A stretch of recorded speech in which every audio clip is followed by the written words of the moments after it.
probably start by everybody introducing themselves. So Stella, if you'd like to start, we'll go around and then I will end, and then hopefully this screen will work by the time I'm done. Sure. Distract them. Distraction. Hi, everybody. I'm Stella. You can find me as Saint Stella everywhere on the internet. I DM my Homebrew World Adventures in Asteri every Wednesday on Twitch/Saint Stella.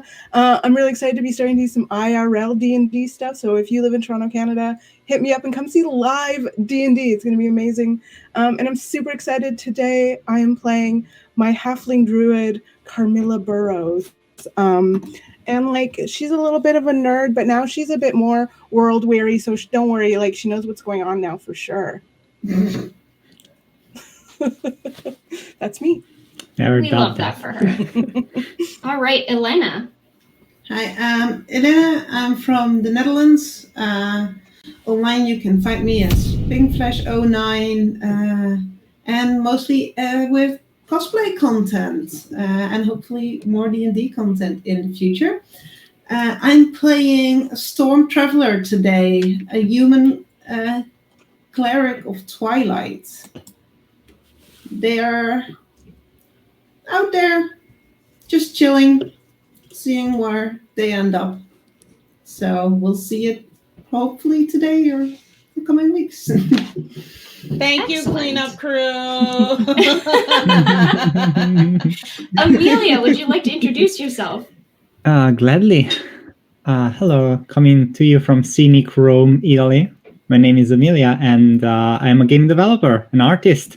You can either find me at _anemoneart on Twitter or with my company at Witch and Craft Games.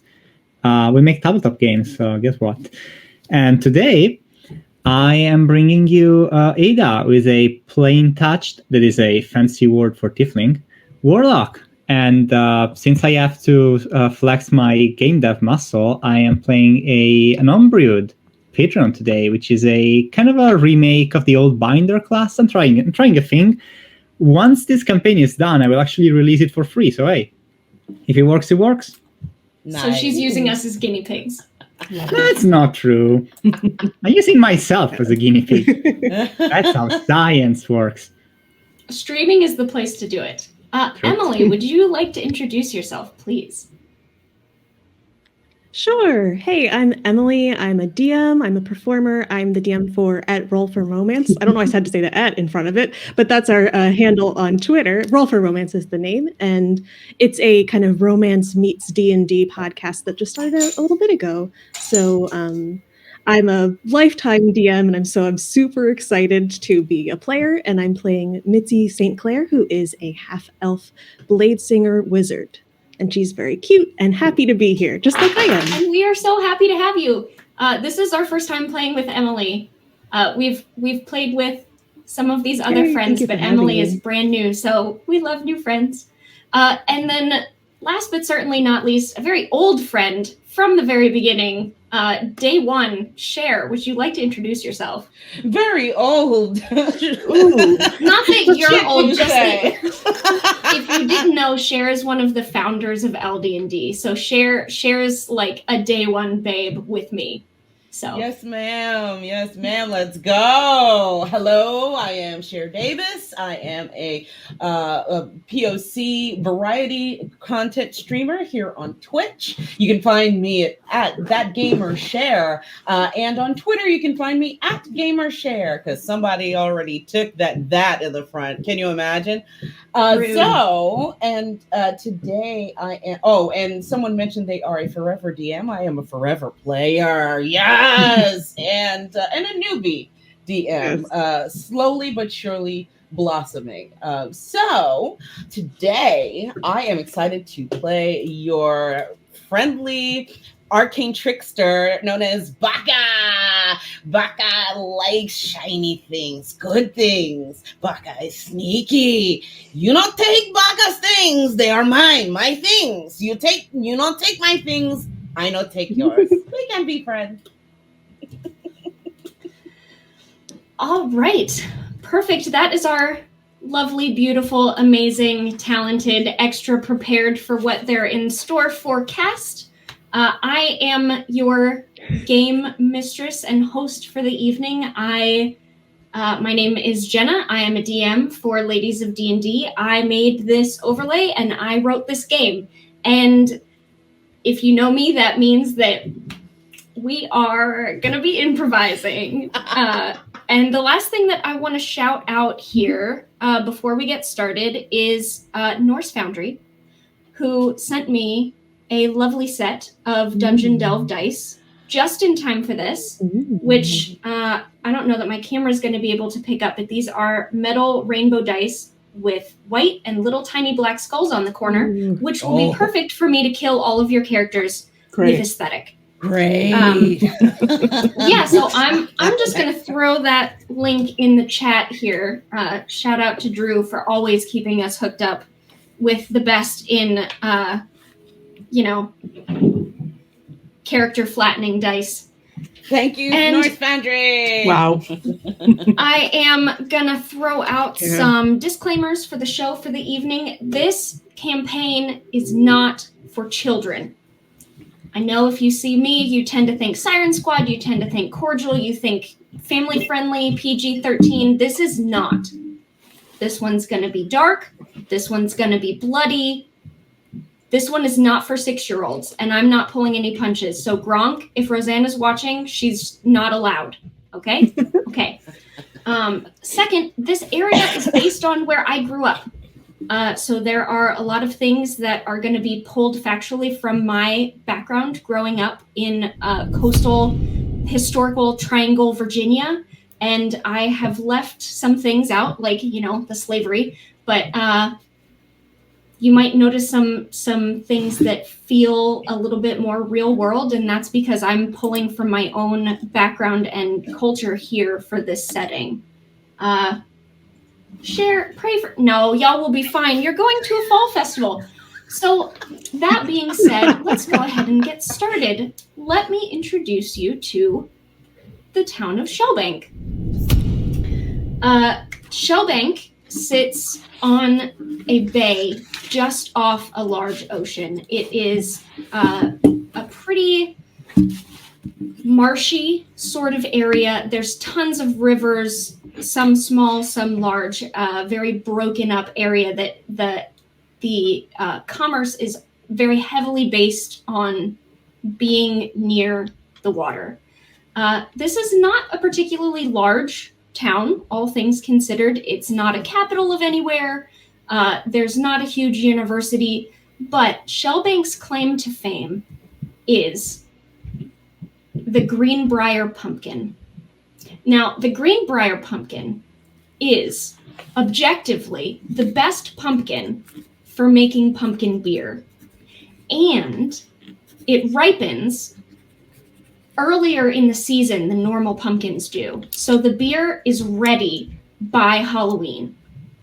So every year, as its tourist attraction and kind of main event economically, Shellbank puts on a month-long, every weekend, fall festival that is adults only, and it is to celebrate their fantastic pumpkin beer and pumpkin food made out of this Greenbrier pumpkin.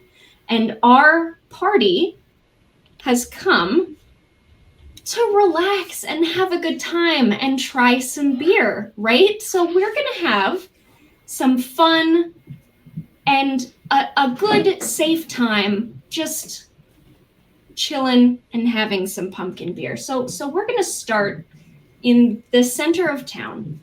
And I'm actually just going to put you over to... I'm not going to do that. I'm a mess today. Well, I tell you, I've never started off a campaign with a Constitution saving throw, but hey, at me, let's go. I'm not going to start with a saving throw. I'm going to start by asking where... So I know some of you are not American. So let me just describe this real fast. This is mid-1600s classic colonial American setting. So a fall festival here, there is a hay maze, there is stalls and tents of different foods and drinks, obviously, people selling wares. There are some more traditional games, things like bobbing for apples and horse cart haunted hayride that goes around the back of Burton Parish to the cemetery where people are, hearing ghost stories and things like that on the back of this hay cart.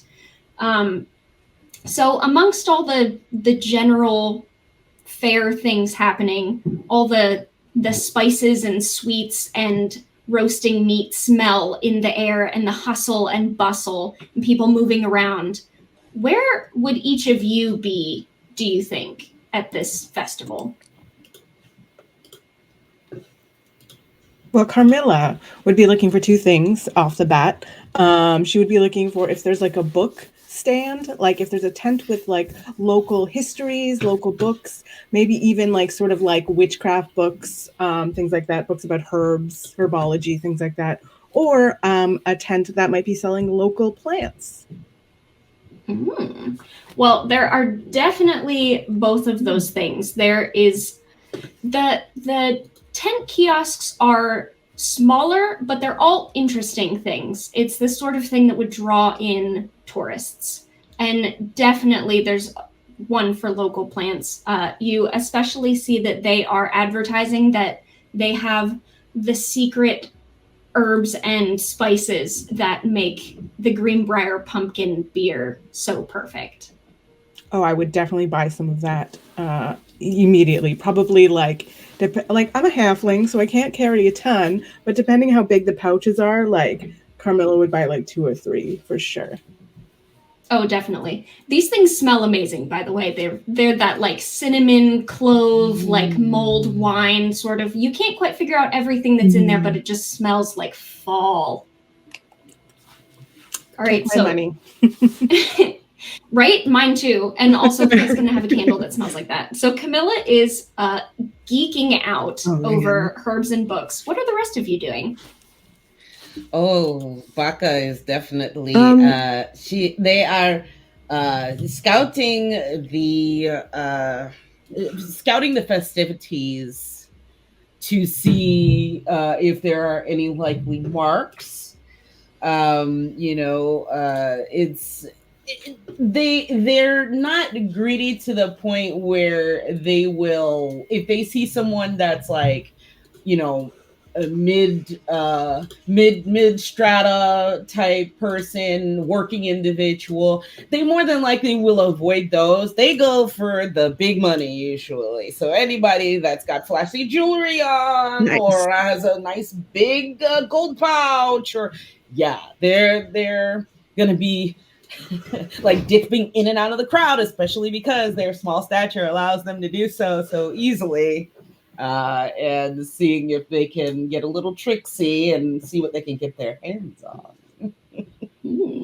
Yes. I am going to move you to the town map that I just added, because apparently I forgot to put literally the town map into my Roll20.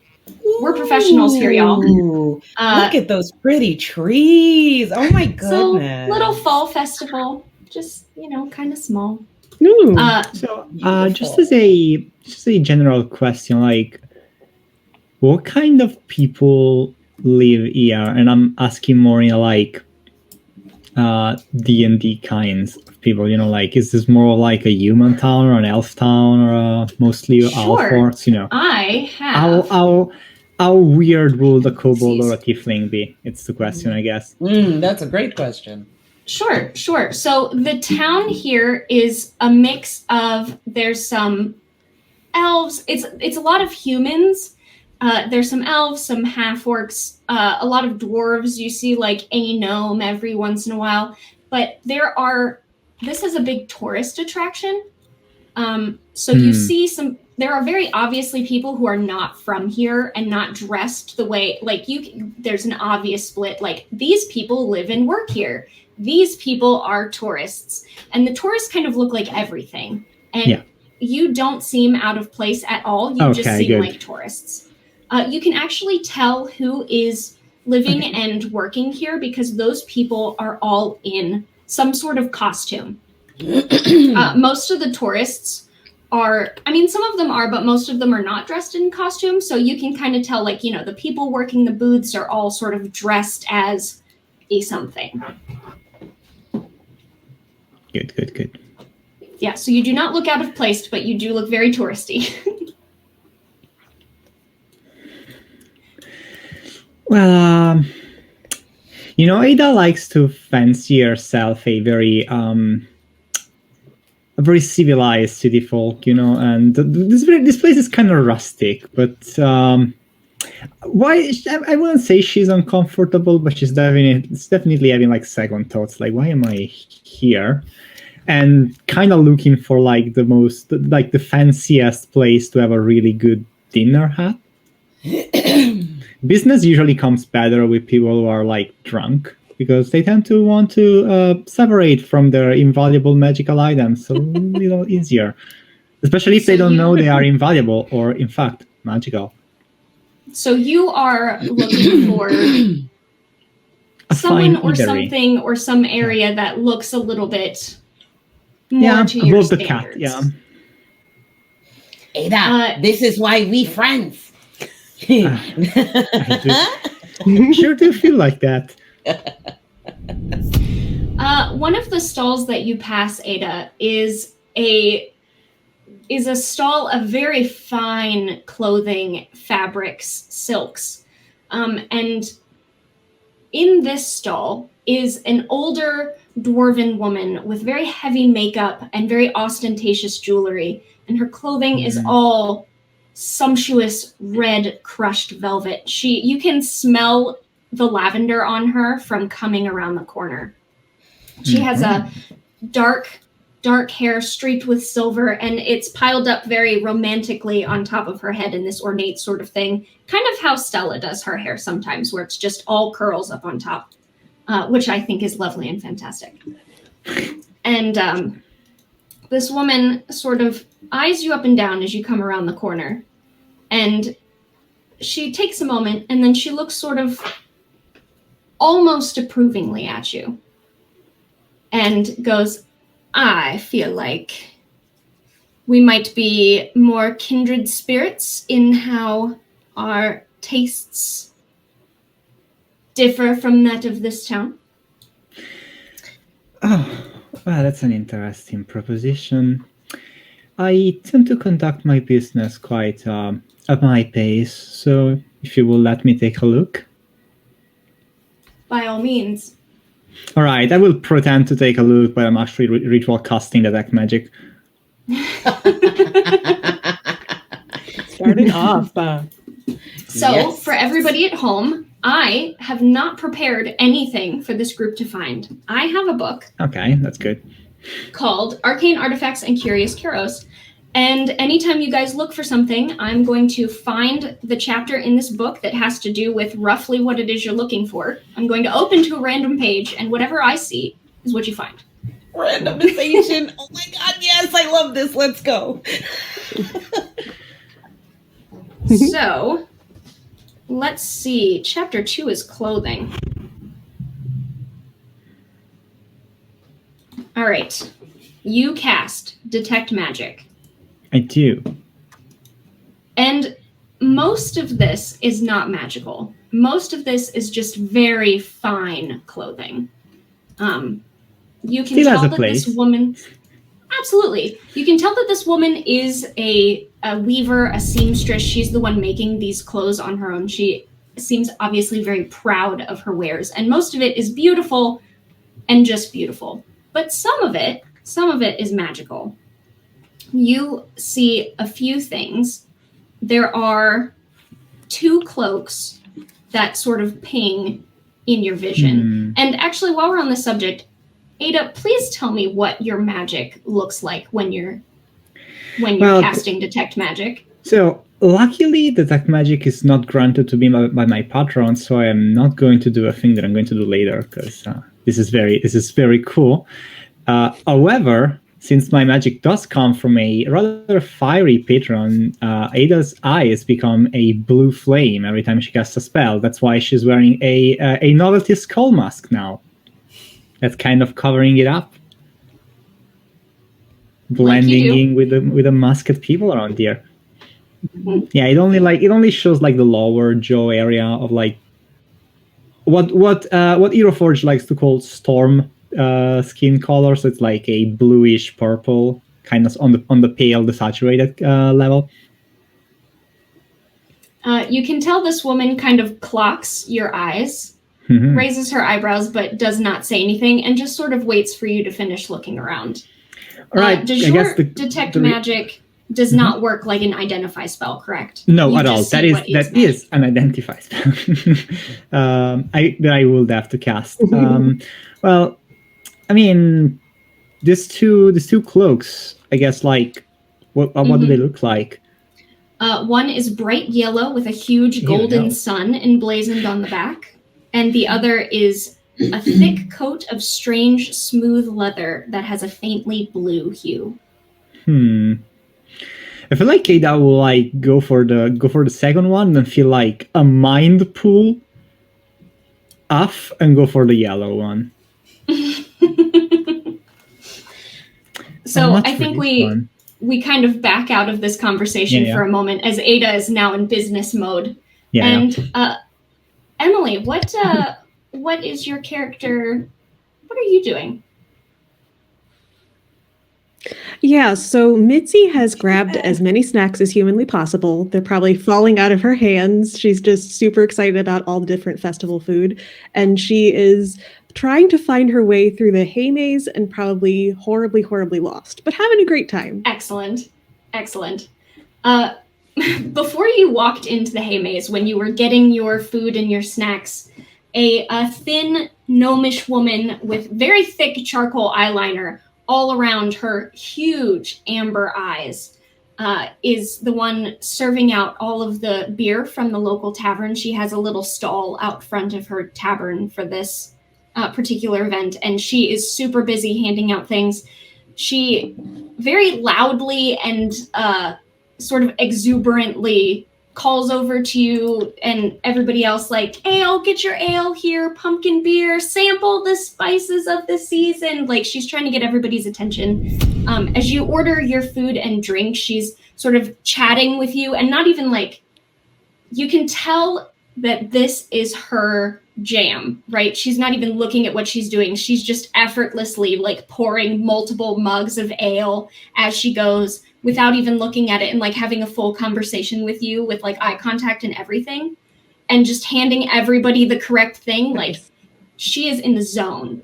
And she does mention to you like, okay, well, be careful when you go in there with your drink, right? Because sometimes people get lost, especially if they've had enough to drink, because, well, I don't like to brag, but my beer is pretty strong.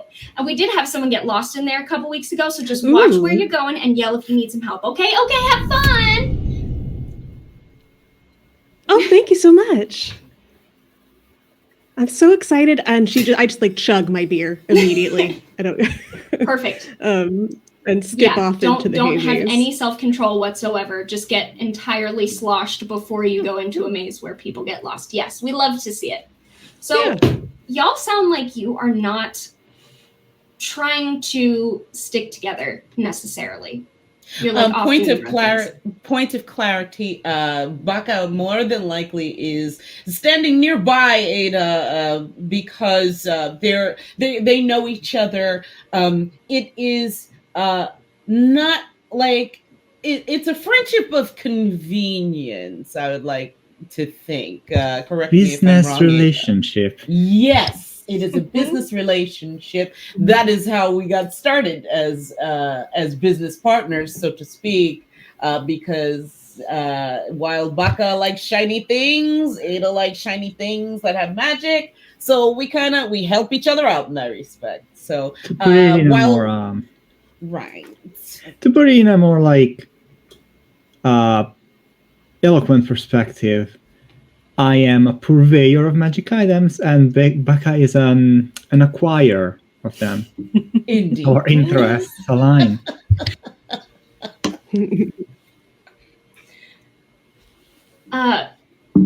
So as you guys are going around and doing your own thing, I think we cut back at this point to Stella's character, Camilla. And there is a rather large, curvy fire genasi with very deep, dark skin. She's the color of cooling lava.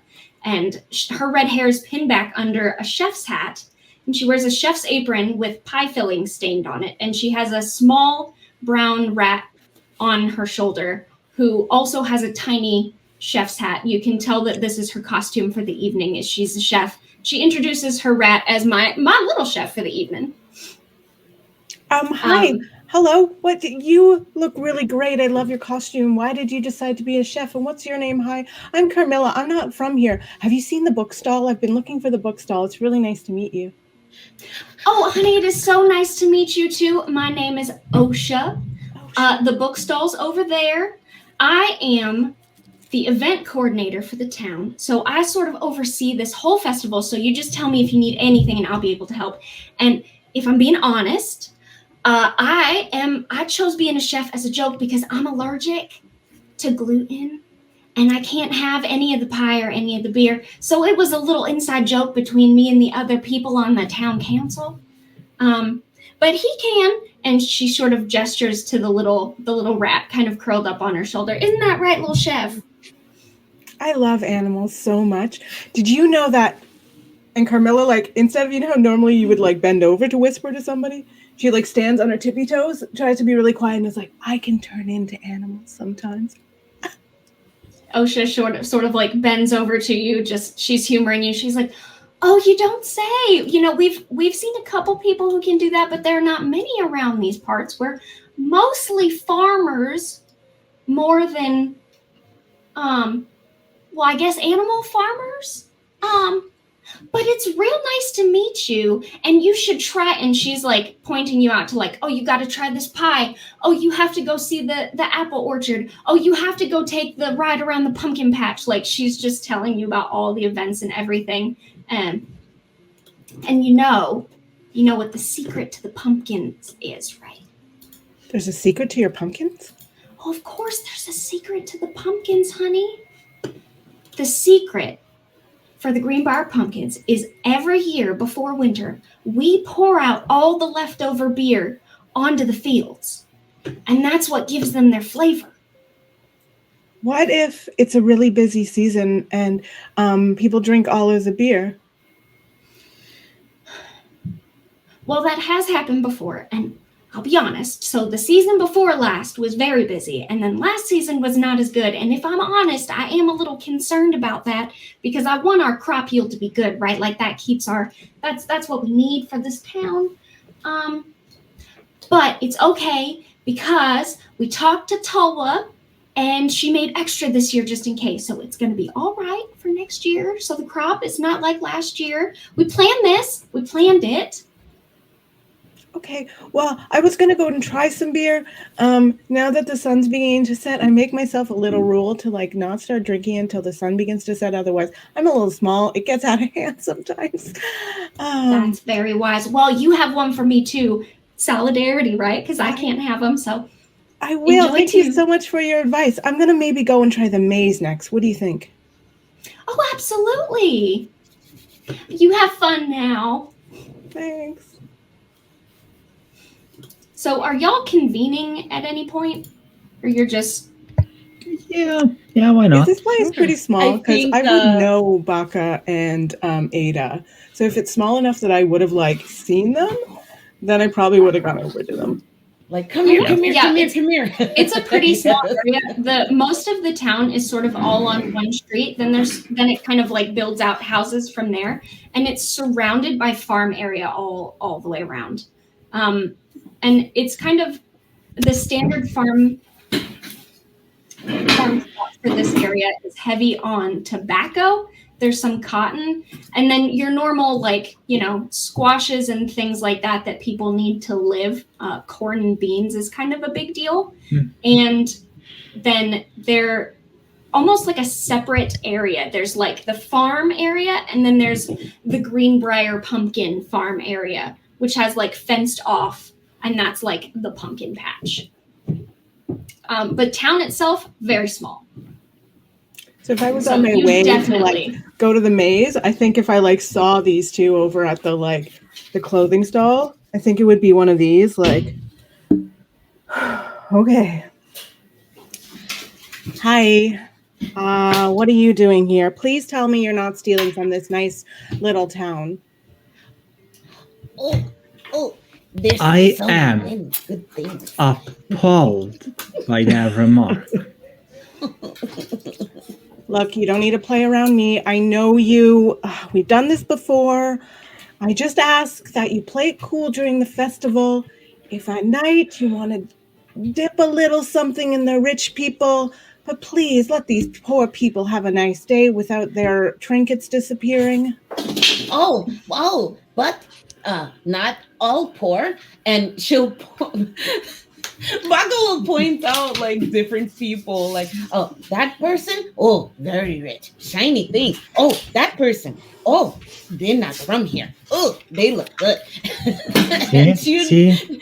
Like Baka, they got all figured out. Mm-hmm. I think Carmela got her like first beer of the day and is like, oh God, here we go. All right. You're worrying over nothing. The dwarven woman behind the stall is kind of smiling sort of knowingly and looking you all over, and just gives a little bit of a as you talk, and just sort of casually leans back and is just watching this conversation happen. Oh no. Yeah, I'll just like turn around, try not to get my curling horns onto any dangling clothes. Like, I'm sorry for this, really. Oh my, when your horns have a wingspan. Ooh, okay. Yeah, they're like, antelope horns. Oh yes. Beautiful. Well, I think Baka, this... if Camilla had mentioned the maze, I think Baka would be very excited about that. Say, and easy to acquire. And Baka, once in a while, will definitely look to Ada to search for those like fancy words that Ada usually uses. So a good chance to acquire. Yes. Why? So we're at a festival. Can we do one day with no crime? Just one day. One day, no crime. Once again, that's Baka confused. Crime? Baka could be wearing a shirt that just says trickster life. Hashtag trickster life. What is this crime you speak of? All right, look, let's just try and have a good time. Let's go to the maze. This beer is really good. I don't know if you've had it, but you should definitely pay for a glass, and then we can do the maze together. Just make me a deal. I will point you in the most expensive artifact here if you promise me just for a couple hours, no crime. If Baka perceived the items that Ada was looking over, I think she would try. If not, if those things were out of their reach, maybe just a little tiny trinket or, a little shiny something, it doesn't matter if it's, it matters in the long run, but for now it wouldn't matter if it was like a 10 silver, piece. I am sure there is a very easy promise to maintain. Here we go. And I'm going to roll one of my tiny die for Baka right now. And that is 18 on the die. Yes, fam. plus 9 to that. So that's a 27. As you're looking around for something shiny, this stall is mostly fabrics, but you do see what looks like a hand-dyed silk scarf that is multicolored and seems to have like dyed fall leaves kind of vined through the scarf. So it's got some very pretty like gold sort of embroidery over the leaves. So you are slowly pulling this scarf off of its hanger. And I think Baka would use their tail to do so as well. Like just so that you don't see their hands doing anything, but all of a sudden you'd see like a little lift of fabric like somewhere behind them. Yeah. As the dwarf is now talking to Ada and Carmilla and does not seem to notice you doing that. She says, she kind of looks you both over. She instantly smells that you have one of those sachets of the spices on you. She says, I am Bjarma Jokindotir, and I sell the finest things at this fair. So if that's what you're promising, it is before you. Oh, what kind of things do you sell? Like, I don't know, like gold chalices or weaponry, or what's considered fine around here? Weaponry. Darling, better than those. I sell fine clothing. Oh. Because what is the point of ugly clothing?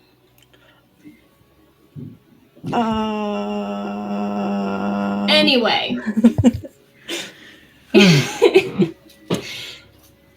She clocks that you have your beer and you're holding your spices, and she turns while Baka is just kind of, you can almost see her in the background, like this little tail comes into the scene, to the frame behind Bjarma, and is like pulling the scarf from behind her head without her noticing, as she goes, you know what the secret to the Greenbrier pumpkins is, don't you? Yeah, everyone likes to share that, apparently. Is it human blood? Bah. No, it's the spices they add to the brew, not the pumpkins themselves. The pumpkins are fine. It's the spice. Yeah, but it makes for great fertilizer. Well, I wouldn't know. Wait, so you're saying it's not the beer that they dump on the pumpkins during harvest season, it's the spice that they put in the beer after it's brewed? Oh, of course everyone knows that. Oh, I guess there's all kinds of differing opinion. Oh, is the brewmaster here?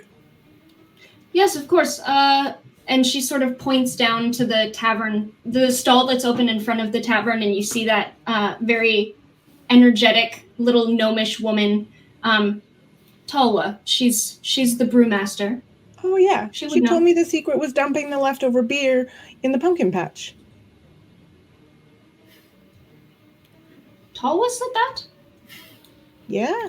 Talwa didn't say that. Osha said that. Nope. Right, I forgot. Nope, definitely nope. She didn't say that. I wrote 11 NPCs for this game. I forgot the first one I talked to. Good job, Stella. I already had half a tankard, and sometimes that's a lot for a halfling. Maybe I should go have something to eat. Yes, you should. You as should a forgive dwarven my woman, she companion seems here. very unimpressed that you're small and can't handle your meat. But she points you towards the tavern and goes, yes, food would be good for you, and maybe clean up a bit as well. Yes. She turns back to Ada and goes, was lovely meeting you. Perhaps we'll be able to do business later. Yes, and she sort of looks at Baka and goes, when you're alone. Yes, maybe keep this cloak in the back. I will come pick it up once I'm gone. Of course, you don't want to get tavern bacon grease on it or whatever. Definitely. Yes. That golden scarf, I think Baka would, if they've gotten away with pilfering it, would zip that right into their bag of holding. And when this woman turns around and says, with her airs about her, I think Baka also would have overheard that comment about, what good are bad clothes for and whatnot. In the back of Baka's mind, it's like, to blend in, of course. So she would kind of give, if she looked at Baka like that, Baka would probably say, and then just scamper outside of the tent. and wait. My for favorite them. part about that is Baka inherently assuming that everyone around her is badly dressed and she's only badly dressed to fit in. Like, that is some shade. Kobold shade. All right. You know what? I'm just gonna follow Carmilla because someone clearly needs to save her from herself. Look, okay, why don't we get a snack and go to the maze? I saw this like really cool looking elf with like a whole bunch of snacks. And I think that maybe we should go get snacks. That Agreed really on the good. snacks. A little down on the maze. Baka could eat. Oh, and here you go, Ava. And Baka would, as soon as they were far enough from the tent, Baka would produce said golden scarf. Would you look at this? They know that Ada has that classy, kind of higher strata about them, and so they stole it as a present a little bit. Oh wow! Will you look at this? Completely mundane, but rather fascinating. Thank you, dear. I'll just tuck it in my jacket. So we didn't even consider the no crimes. We just didn't even think about it. Okay. Didn't even think about it. I committed no crimes, and I am not sure what you're talking about. I am not responsible for Baka's actions. Bjarma is pretty sure that you committed a crime of fashion, but oh yeah, sure. Pass that up. But my fashion is on point. So more like you very all cool move jacket. over. Yours is, yes. Move over towards the tavern. Talwa, the little gnomish woman, and she's in an off-white sheet, sort of like draped around like a toga, and has little leaves braided into her strawberry blonde hair. So she's like a Grecian muse for her costume. And she is still animately chatting with absolutely everybody and just pouring drinks and just being obviously an on-point bartender. So she sort of like points you down like, oh yeah, go ahead, sit over there. Someone will be with you shortly. So you ladies can get a table at the tavern. Excellent. You are very promptly brought some spiced pumpkin beer, and a small flight for, everybody gets samples. The word is not coming to me. Elena, quick question. Are you with them or are you stuck in the maze? The Storm is in the maze. Probably Storm is closely following Mitzi or tagging along with Mitzi. Like, do you know which way you're going? Oh, yeah, I definitely do. It's this way, would like sure. both of you to make survival checks. Oh, just to see. Bad. That sounds bad, but survival is what you roll to not get lost. It's keeping your bearings. That's survival. 23. Yeah, I got a 2. 23 and a 2. Okay, so Mitzi is really enjoying her spiced beer. Storm, for the most part, I think is following her around until you realize you've definitely seen this corner before. Uh-oh. Don't ask Baka to roll. That's a -1 to that roll. Yeah, we're definitely going the right way. We just got to keep going this way, and then it'll be great. I'm pretty sure we've been here already. Maybe we should... Really? Yes. Are you sure? Yes. Okay, I'll follow you then. Let's try that way. We'll take the other corner. Take the other hay corner. Every once in a while, while you're in here, you stumble across some other people who are also like drunkenly almost walking around in circles amidst all these hay bales, just having a good time. You run into some teenagers totally making out in one of the corners, and you go, okay. Get a room. It's teenagers. What are you going to do? They're not even supposed to be here. This is 21 and up.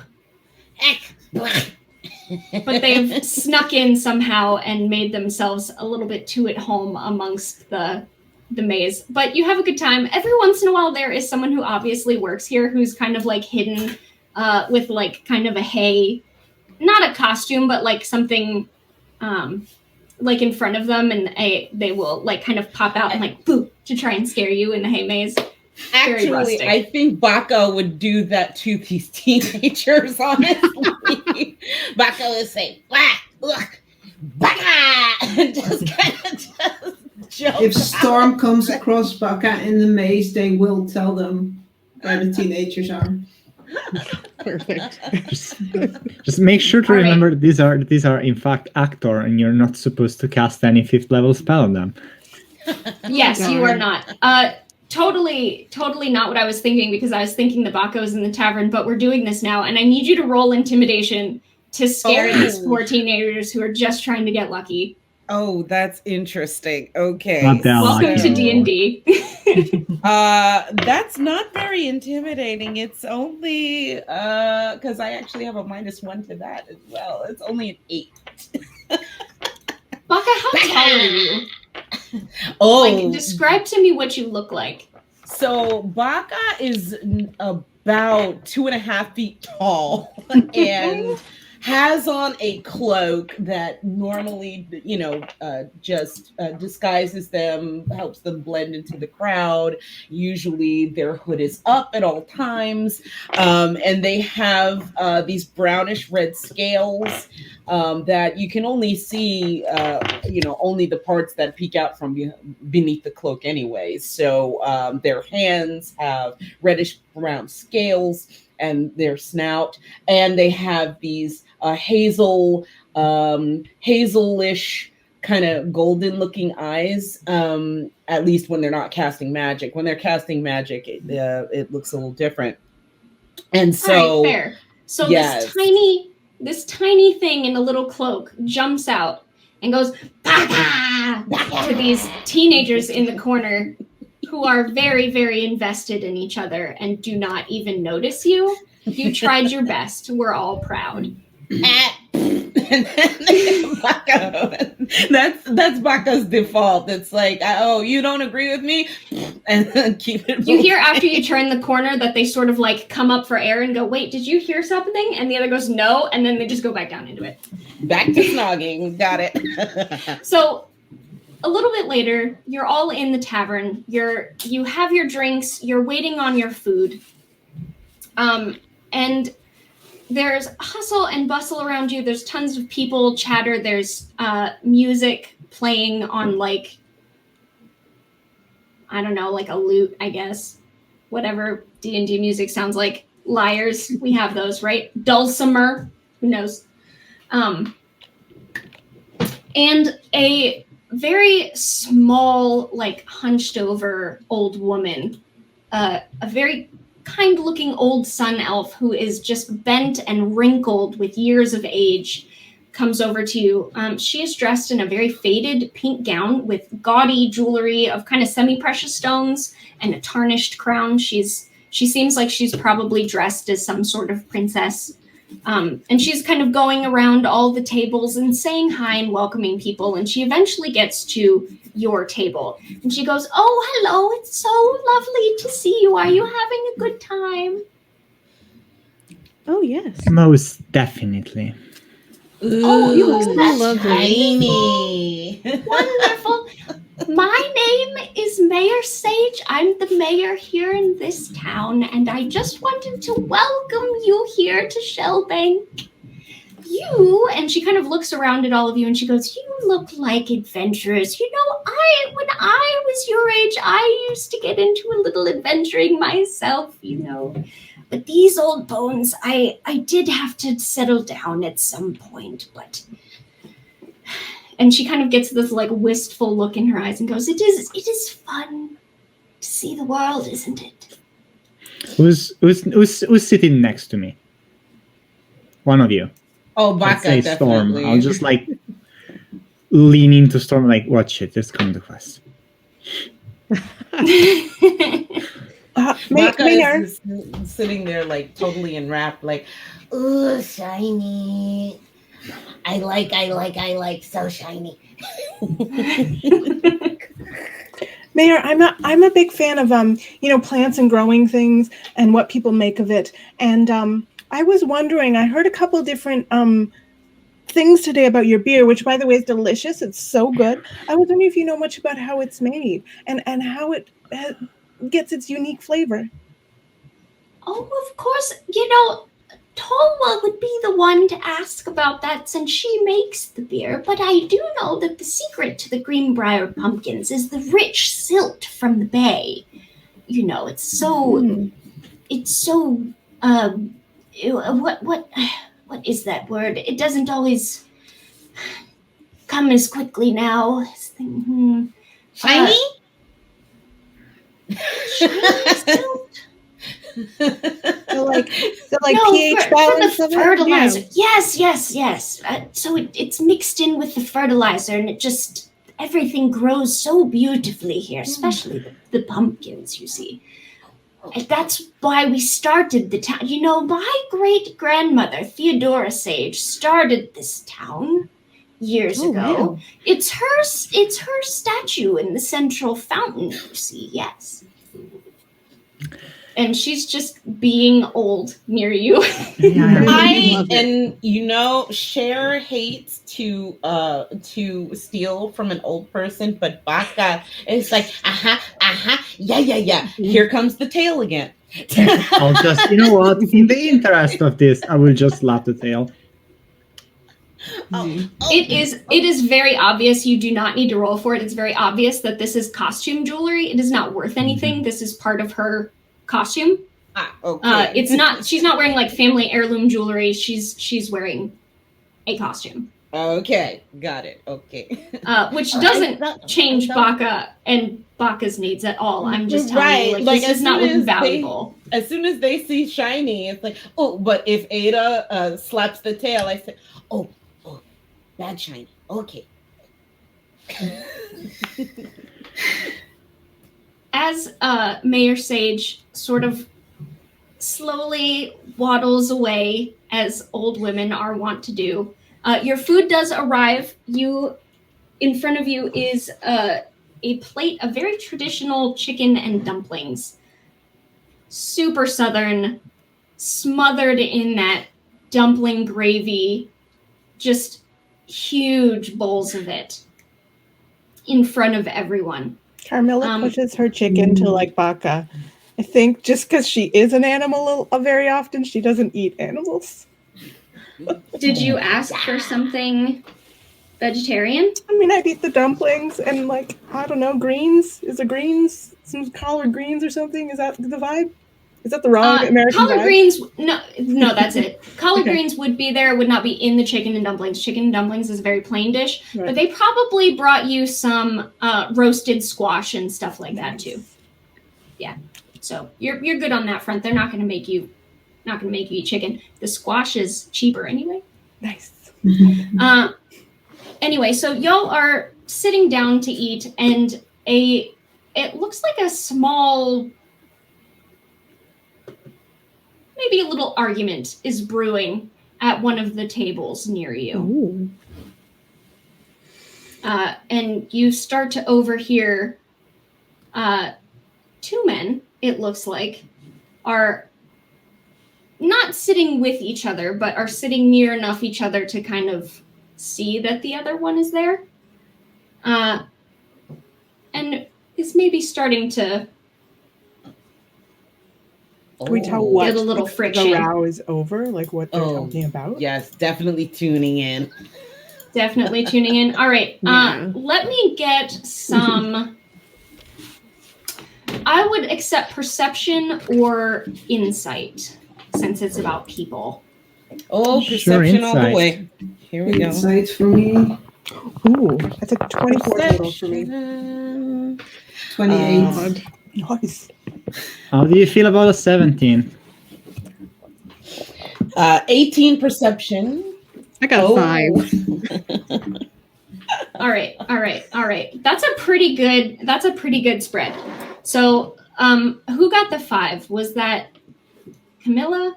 Mitzi. Mitzi got That's the 5. Mitzi. Me. Okay. Yeah. Mitzi is 4 drinks in, and this Yeah. chicken and definitely. dumplings is probably the best chicken and dumplings you've ever had. So there are people over there talking, but it's a tavern. That happens. Laser focus. Yeah. As we get into the teens, everybody that got kind of teens area, you see 2 men.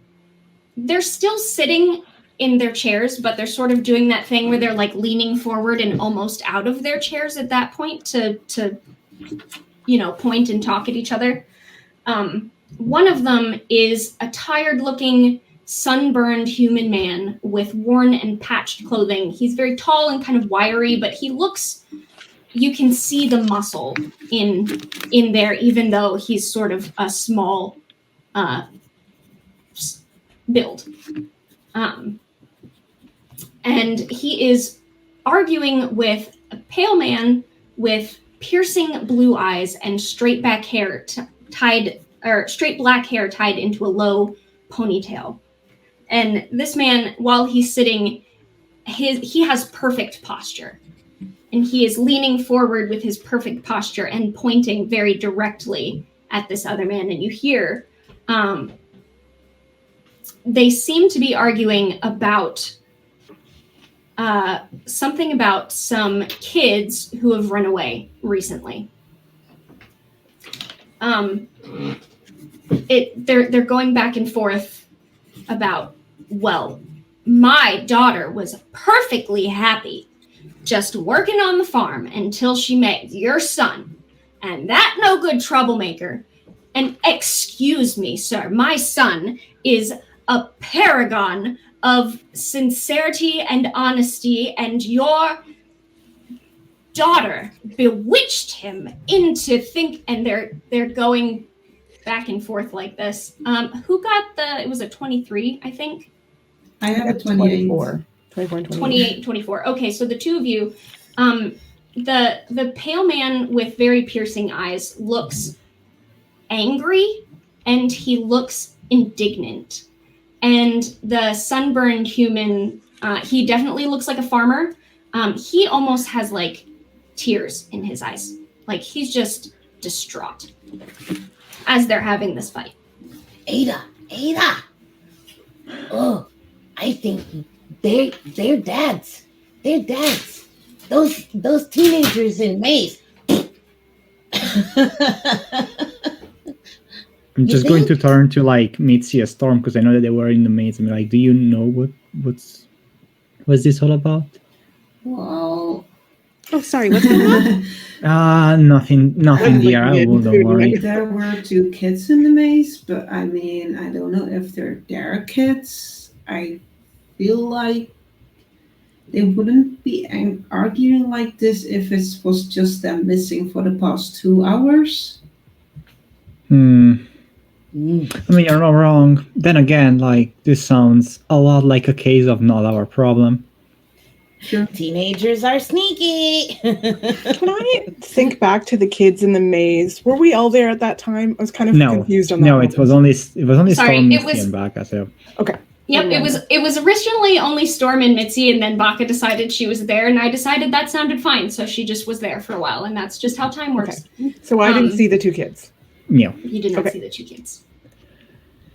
The more severe man who looks angry has stood up now and is starting to give a lecture on idolatry and waywardness in today's children. And he can't even believe that woman was allowed to teach the children in this town. And what is today's youth coming to? That such like these can be roaming the streets, ensnaring good young men, and... Oh, no.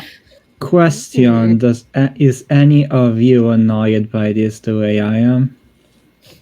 Yes, but I'm worried that this is not our business and we're not from here and we shouldn't Well, okay. sometime luck today.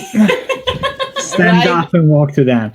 Baka is already looking to see who is paying attention to this argument and who's not paying attention to their wallet. Already, fair. it's like, great, So- distraction. Yeah. So Ada talk first, we'll go with her, and then Baka real fast, and then if anybody else has something we want to do, we'll go in that order, okay? All right, Ada first. What are you doing? So, you have to understand that Ada is I would say Gaunt describes her. Like, she's very tall, but she's very lean and not physically imposing. So she's going to just walk up to them, slam a hand on the table, We are trying to have dinner here. Would you please shut up? What is Ada dressed like right now? Oh, she's like a black jacket with rather nice golden buttons and a pair of trousers that only go to the knee, because under that is rather a white furred hoof instead of a humanoid leg. The two, I guess, like things that kind of catch the eye are like a choker that looks very valuable and a very ornate belt. Is Ada And obviously showing she a lot has of like skin? all of her arms can be seen, and obviously the legs, and what you can see as many blue tattoos kind of like snaking around it. Mm-hmm. So how are you approaching this? Would you call this intimidation? Would you I call am this striding persuasion? up to them. No, it is straight up intimidation. If you Roll want, it. I can weigh in on that if they answer me.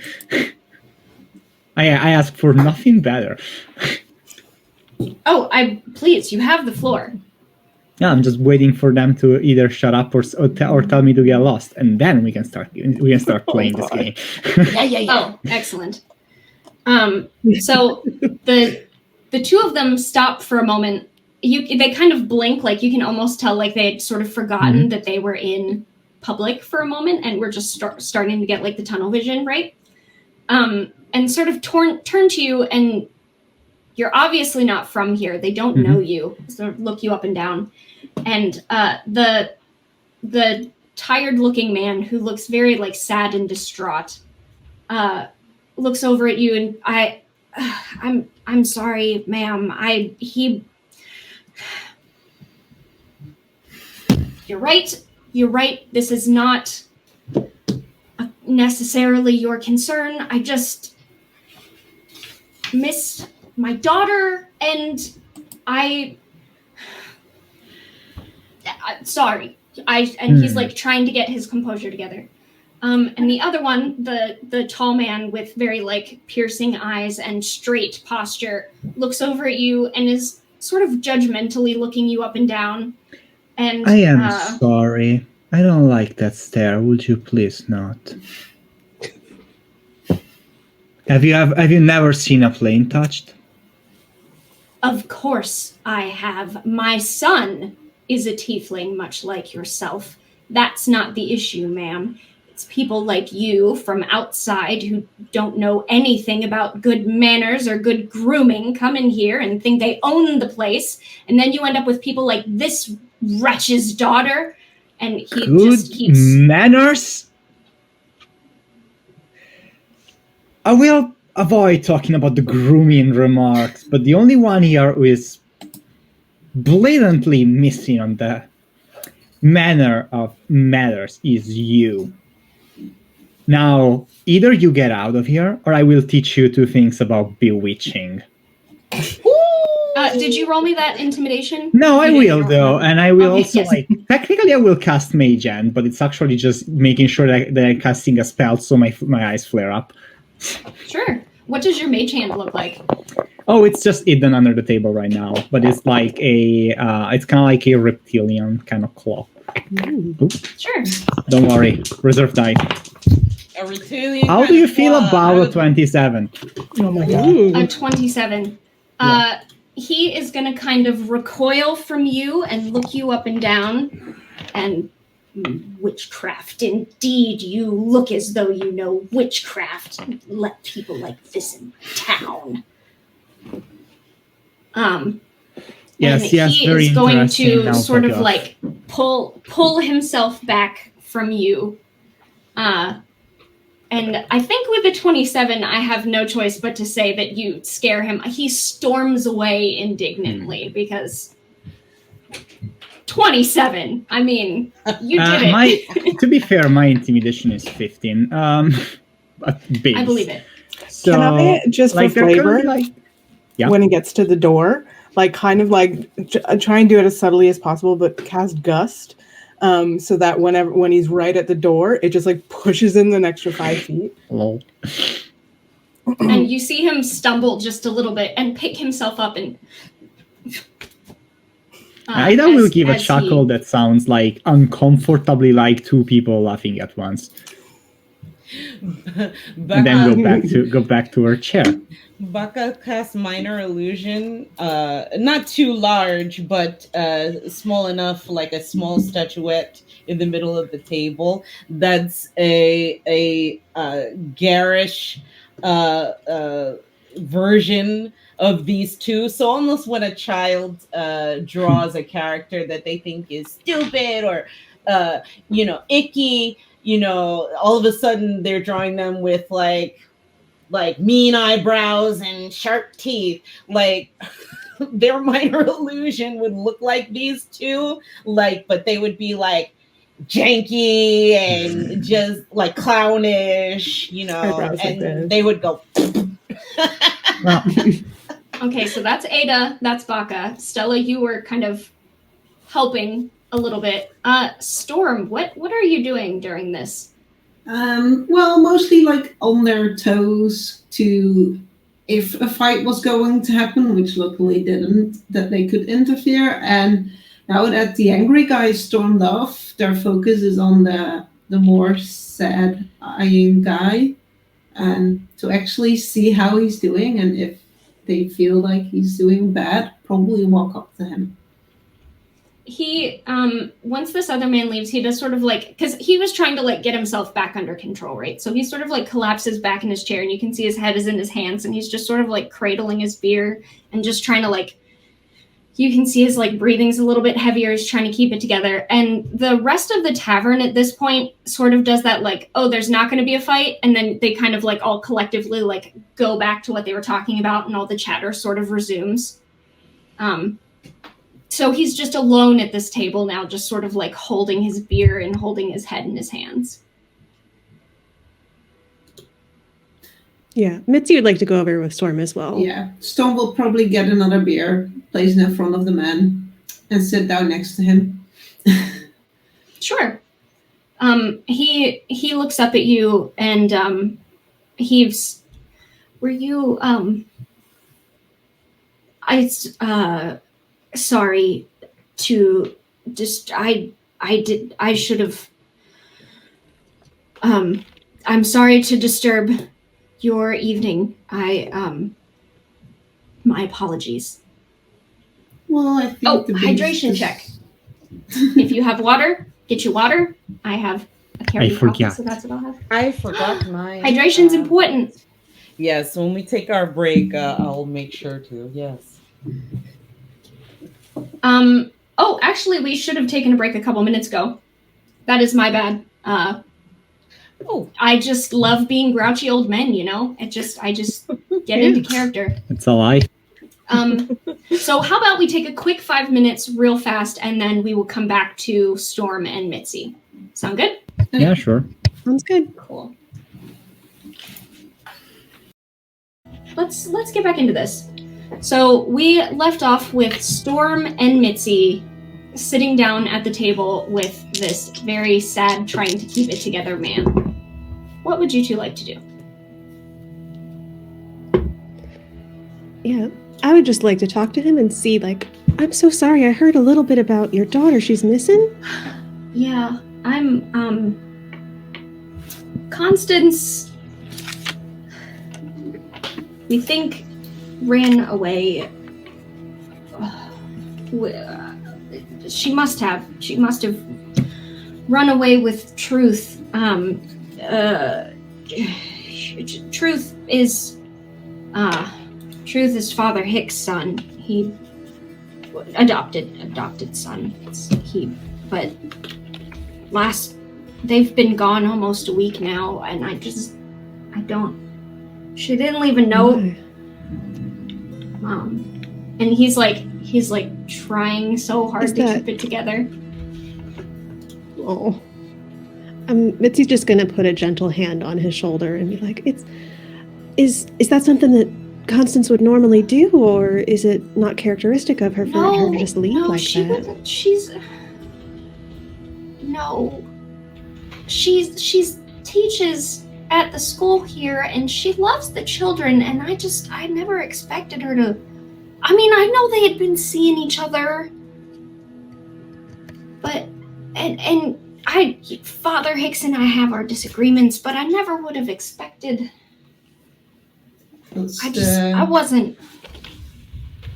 Does Father Hicks not approve of the relationship, or? He sort of like looks over at the door and gives like a snide. He doesn't spit, that would be disrespectful, but like he kind of looks like he wants to. He says, Father Hicks don't approve of much at all. Joy. Didn't think that farming was good enough for his boy, and how dare my seductress daughter try and tempt his son into a simple life of farming, which is honest work, mind you. Rather than working at the parish,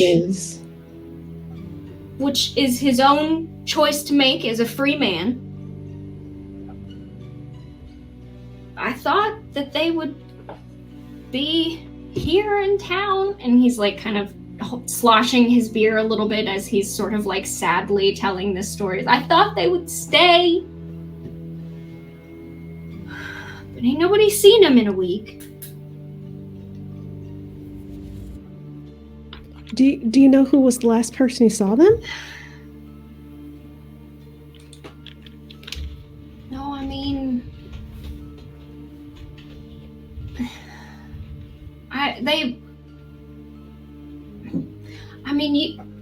Orvar looked into it, you know, as he does. He's the chief inspector around here, and I mean, no, we couldn't.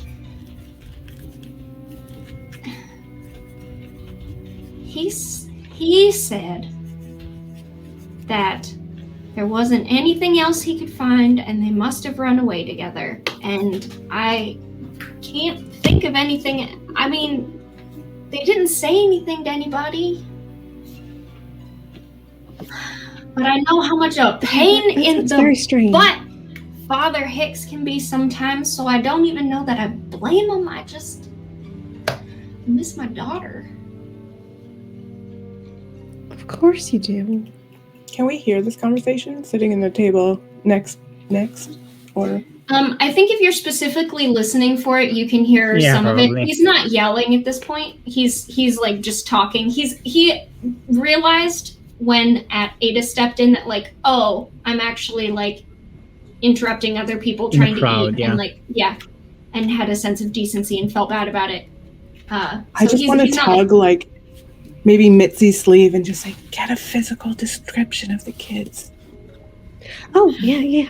So what did the children? Not children, but what did they look like? What's your beautiful daughter Constance look like? No, they're not children. They're young. She's a beautiful young lady. Honestly, she favors me quite a bit. She's tall. All right. And tan like me, and sort of thin, and she's got mousy brown hair. And Truth, Truth is a muscular young man. Now that he'd started taking up farming, we were teaching him about farming the pumpkins. He's got kind of red skin and curled sort of ram horns, much curlier than your friends over there. But the same sort of hooves. No, these are considered an hallmark of beauty in Sigil. Oh, I wouldn't know. I'm sure I wouldn't know nothing about it. I mean, his were nice. You know, he kept them. I don't know what you trimmed. I guess he kept them nice. He's an upright young man, but I never expected him to run away with my daughter. Are you normally close with your daughter? Like, does she tell you a lot of stuff? Because apparently you were aware of their relationship and approving of it. Well, I was aware they had been courting for some time. I thought that we were close. I mean, she's an adult, you know. She lives on her own on our property, so she has her own privacy and everything. I trust her. She's a grown young woman, teaching at the school, but educated, just smart as a whip. But I thought we had the kind of relationship we could tell each other anything. Tall and tan. Yeah, that's what happens when you're a farmer. Everybody's tan when you're a farmer. Yeah. Were the kids in the maze kids, and we're talking about like 19 and 20-year-olds, and the kids in the thing were teenagers? The kids in the maze were like obviously in the throes of puberty teenagers. Okay. So no way it would be the same people. Okay, just making that clear. Yeah, from what you heard of the argument, it sounded like Constance and Truth have been gone for about a week now. They left town after the last festival Saturday night. Well, I think Baka's opinion still remains human kids. Not amused. Well, I think I can see where this conversation is going. Carmilla, when I sold my soul for unlimited power, I didn't think I would be tracking back farmer kids, but there we are. Well, isn't that great? Isn't it nice that we can just go out into the world and help people out? Isn't it better to gain our riches and our success through honest means than from, I don't know, for example, stealing? Once again, I don't steal. Why not both? Why does Camilla sound like me in every single campaign I'm in? It's vibes right there. Acquire. Yeah. I don't know where this misconception that Ada is a thief has come from. She's an honest merchant. If somebody steals for you, you're still a thief. I haven't asked them to. For some reason, when you said that, I thought you said tief, like tiefling, and I was like the tiefling. misconception comes from you saying that you're a tiefling. That's where it comes from. Okay, but then my brain caught up, and I was like, oh yeah. I'm so sorry. Pardon, Bradford. It's nice to meet you. You are? Storm, nice to meet you. I'm Mitzi. Mitzi, You can call me Ada. Ada, thank you for. I will admit it was refreshing to see you put Father Hicks in his place. I think he's needed that for I a am while. a professional place putter. Well, I appreciate it. It did bring me a bit of a smile for a moment. So what are we doing? Okay, do we all of a sudden have a mission? That's cool. I like missions, but I also I'm a little drunk. Yeah, me too. I feel like it's a kind of a bad time to start a mission, but maybe in the morning, maybe we can spend the evening getting to know people in the town and finding out who saw them last. And I really want to talk to Talwa about this beer. Sure. And let me know if you guys need help with any of the NPC names or anything. After we're done with this one, I'll send you a list of here's their name and here is their job. But can I have that job, professional place putter? It is very much taken. It is always Amelia's job. That was not Ada in character. That was Amelia. Only when you're as angry as I am. Anyway, I guess the only thing that's left is to get all the facts straight then, since we are apparently doing this. Are we? Aren't you bored anyway? I'm sorry, is there any kind of what? Reward. If you're looking for that sort of information, you might want to talk to Orvar, who is the one that Pardon said was the chief inspector. He would probably know that sort of thing. Unless you're asking Pardon right now. No. Allow me to put things into perspective for you, Mitzi. Gratitude is its own reward. Gratitude comes with many rewards. Most of them help you set up shop in a place and gain the trust of people. So then your swindle comes way more unexpected. Oh, I like that.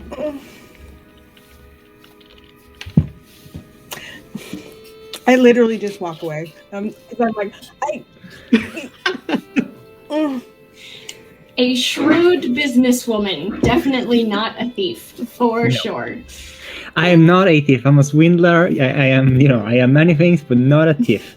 There is always a contract, and money changes end. except for that scarf in your hands. That's a gift. I love how the scarf ended up being gold to go along with your decor too. Well, what about you, Storm? Sorry, I zoned out. Or I missed the beginning. How do you stand in this whole circus? Well, I mean, maybe we have an easy fix. I mean, if we spend the night, maybe we can try. I mean, if we can maybe try sending or something. I haven't prepped it. I don't have a sending spell. Anyone else? I don't have it today. Oh, well, you can do it tomorrow, I suppose. I mean, I can see if I can contact the kids. Who are you trying to cast sending to? The missing... I think sending has to be somebody you know. You can check on that for me, but I think it has to be somebody you know. While you're looking at that, Baka, you had something you wanted to do? While everyone is discussing how or whether or not our group will be helping or what we might do next, I think Baka takes that opportunity to kind of stealth away from the table. And Baka is intelligent enough to put two and two together when it comes to spooky things happening and disappearances, and maybe there's some information that they can pick up if they listen to conversations around them. So is there a role I can do for that? Sure. Okay. You can take that a couple different ways. If you're trying to sneak around, you can roll me stealth. Okay. If you are trying to insert yourself into those conversations, that would probably be more like persuasion. Or if you're just trying to stay where you are and just using your hearings to pick up different things, that would probably be more of an insight to kind of pick out who's worth listening to. So it's kind of up to what you're doing. Yeah, I think they would stealth around, just getting close enough to certain tables to see if they can pick up snatches of conversation. So I guess after a stealth to see how unnoticed they are, then I definitely want maybe a perception to pick up on those snatches of conversation, if that makes sense. Sure. Roll me stealth. Cool. So, oh yes. Give those tavern deeds. Sneaky. So that is plus 14 on stealth. That's 24. That's obnoxious. Yes. Okay, so you in your cloak, you're very small. There are a lot of people around here drinking, talking, have a good time. There's a lot of hustle and bustle. Like, this is a populated area. You're in the tavern with the beer at a beer festival. The people are here. So nobody pays you very much mind as you go around and listen to things. So let me kind of give you some snippets of who is around in here. First off, there are tons of tourists all over the place. And they're talking about normal tourist things like, ooh, look what I got at this shop. And I wonder how they smoke this meat. And man, when we get home, I need to remember to... Normal tourist stuff. There is also in here a tall, older male half-orc who has like 3 or 4 tankards sitting in front of him. This is kind of a big boy. He has a few days of salt and pepper scruff on his face, and he's wearing a well-seasoned sailor's coat with a large black pirate hat. So he's sort of dressed up in costume. You can guess that he probably is part of the town working here, and he's sitting and having a meal. He is talking to a couple people at his table. The fire genasi that you had spoken to earlier is now sitting down at the table with him. She has herself some spiced cider. She's not drinking beer, and she's got some roasted veggies in front of her. She can't have gluten. And every once in a while, she's like feeding one of the little roasted veggies to her little chef. And they're sitting and having a conversation. Talwa is around. Obviously, she's serving everyone, talking to absolutely everyone. There is another table with a very just gorgeous and lively looking elf with long blonde curls, and woven through her hair is seashells. She's wearing a long fitted blue dress with seashells and pearls kind of draped over it, so you can tell she's probably in some sort of costume as well.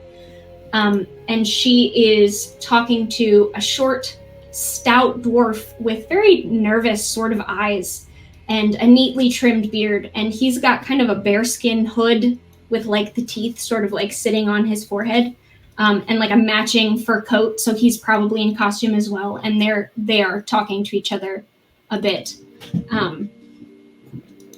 Anybody who's paying attention at this point, that's sort of the vibe of the room. If any of you want to roll perception or insight, depending on how you're going about this, if you like, Baka with advantage because you are getting as close to whomever you want to listen in on their conversation.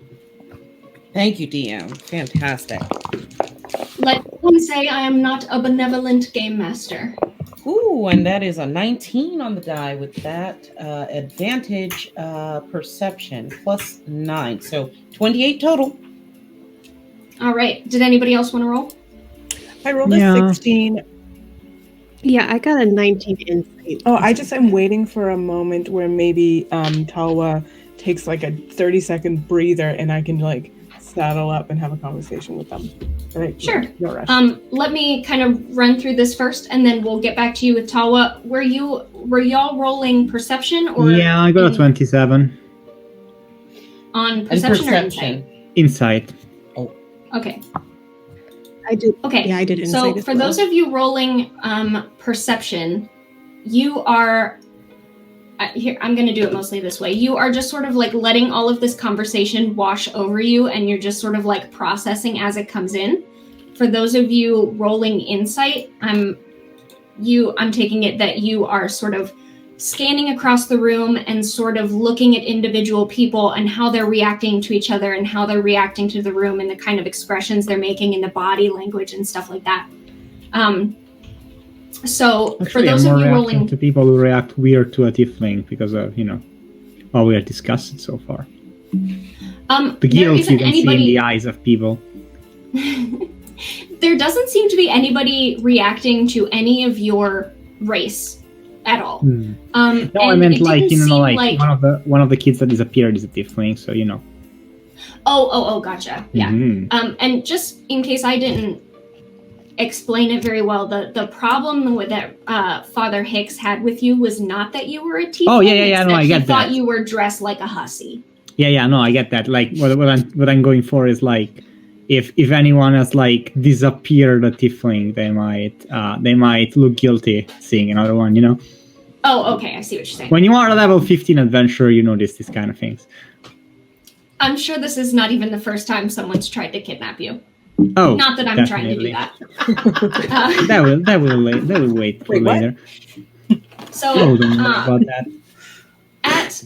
At the one table with the half orc and the elf who's sort of dressed a little bit like a mermaid. The woman who introduced herself as Mayor Sage also has sort of like slowly sat down with them and is sort of like easing into the chair and like taking a moment to sit, and they're sort of chatting with each other.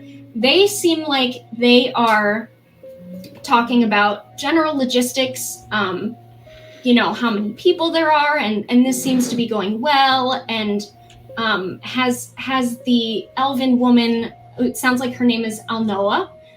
Has Alnoa been sort of keeping track with the vendors, like how her finances going? Like they seem like they're probably on like town council. They're sort of like having a short meeting about what is kind of going on at the festival as they sort of run things. Those of you who rolled high investigation will also notice that Alnoa is every once in a while, like she's in the conversation and she is charming, she's paying attention, she's listening, and every once in a while she'll sort of like look around and she's trying to make subtle eye contact with Orvar. With the man in the bear costume who Pardon had already said is the chief inspector. Yeah, Pardon had kind of pointed him out earlier. So she's like talking and trying to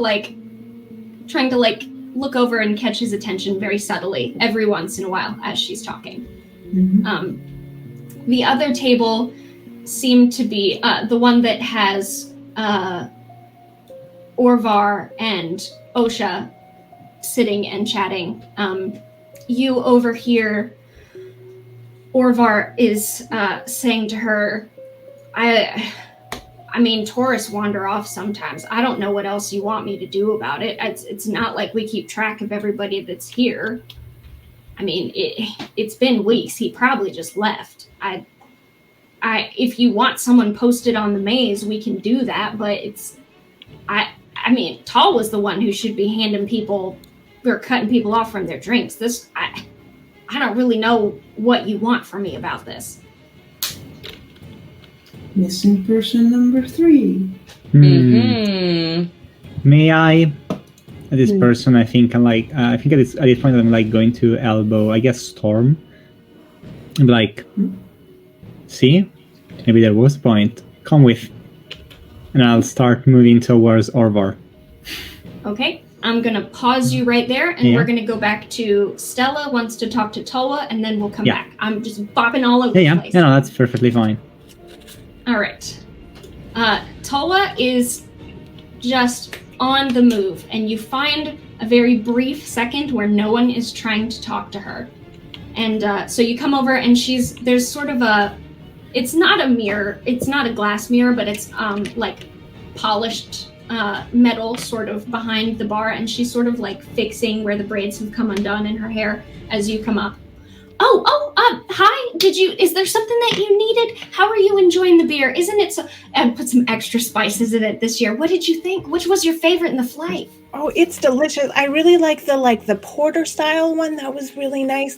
I feel like it's a good place for me to be right now in terms of like having a lower alcohol content towards the end of the night. It's really nice though. I was also just wondering, I have a big interest in like herbs and spices and plants. And I was just wondering, I'm so curious. I've never had a flavor quite like the one in your pumpkin ale. And I was wondering how you get that. Oh, well, the secret to the Greenbrier pumpkins is there is red clay in the soil around here all over the place. And the red clay just is so good for the roots of these pumpkins. And it's a taste like you wouldn't believe. I'm sorry, did somebody say something? Insight check on this? Can I Sure. So, because I've asked 3 different people and they all have a different story. Thinking back over my 3 conversations, does anybody in particular feel like they were lying or bullshitting, or that they were told to just say something, or am I picking up vibes? I'm doing a vibe check. Give me a roll for insight. I'm not good at this. I need that t-shirt. Roll for vibes. Vibe check. Vibe check. So, who passes the vibe check? Oh, I do have good insight. I didn't think I did. Pass That's the vibe The vibe check. By the way, if it turns out that I was right at the beginning, I sniped human blood as a secret ingredient. Oh dear! Look, it's on. Look. Yep. We've got 4 different things now. We've got, you would dump the beer on the patch, the red clay in the soil. We've got just the spices, and then we've got the silt from the bay. Yes. But yeah, any of these people, does it seem like they were told to say this, or that anybody's in particular lying or anything? Vibe check. One more time. What did you roll? 23. 23. Mhm. It does look like everybody, as far as that's concerned, believes what they're telling you. Mhm.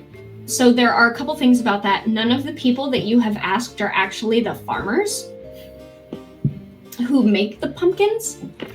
So it might just be that they don't know what they're talking about, but it also might just be that this is one of those, like you get into a little town and you want to get pregnant, and there's an old wives' tale about you have to do this, this, and this, and then there's an old wives' tale of, well, if you want a boy, you have to do that, and but if you want a girl, you have to do that, and if you're going to find out what it is, you have to do this, and like everybody's got a different idea, or like everybody's got a different idea of how to cure hiccups or whatever. Like it could be that they just don't know because they're not the farmers. It could be that they don't know because everybody has a different idea. It didn't seem like anybody was lying to you about it.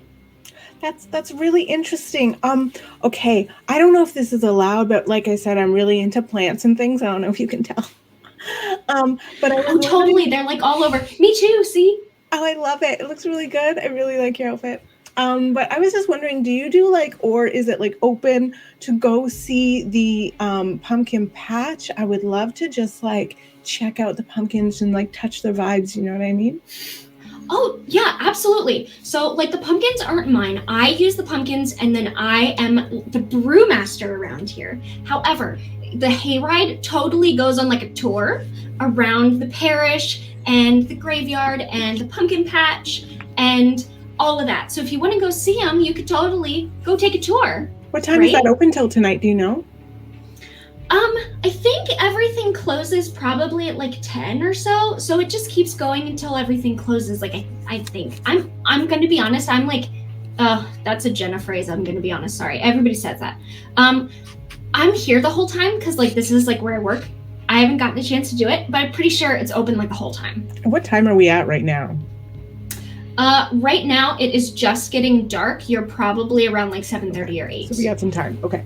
Mm-hmm. And cool. You have a Twilight cleric with you who knows everything there is to know about stars and space and time and seasons and whatever.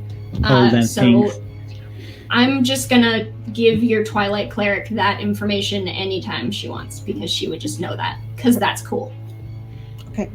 That's basically all I want to do, and whenever the group comes back together, I'll be I think we really need to go on this hayride before it closes at around 10. And that's all I wanted to do right now. Absolutely. So we're gonna switch back real quick, and Ada and Mitzi, I think it was, Ada and Storm wanted to talk to Orvar. Yeah. Let's go up to his table, plop on a chair. So, what are we doing? Dark Cult? I usually like Dark Cult as a safe bet.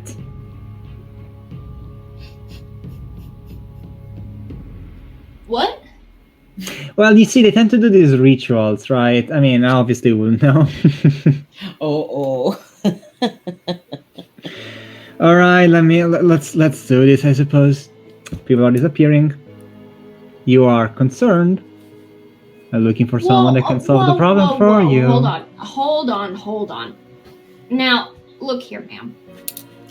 2 kids ran off together, and one drunken dwarf hasn't come back, and he's a tourist. That is not necessarily cause for alarm.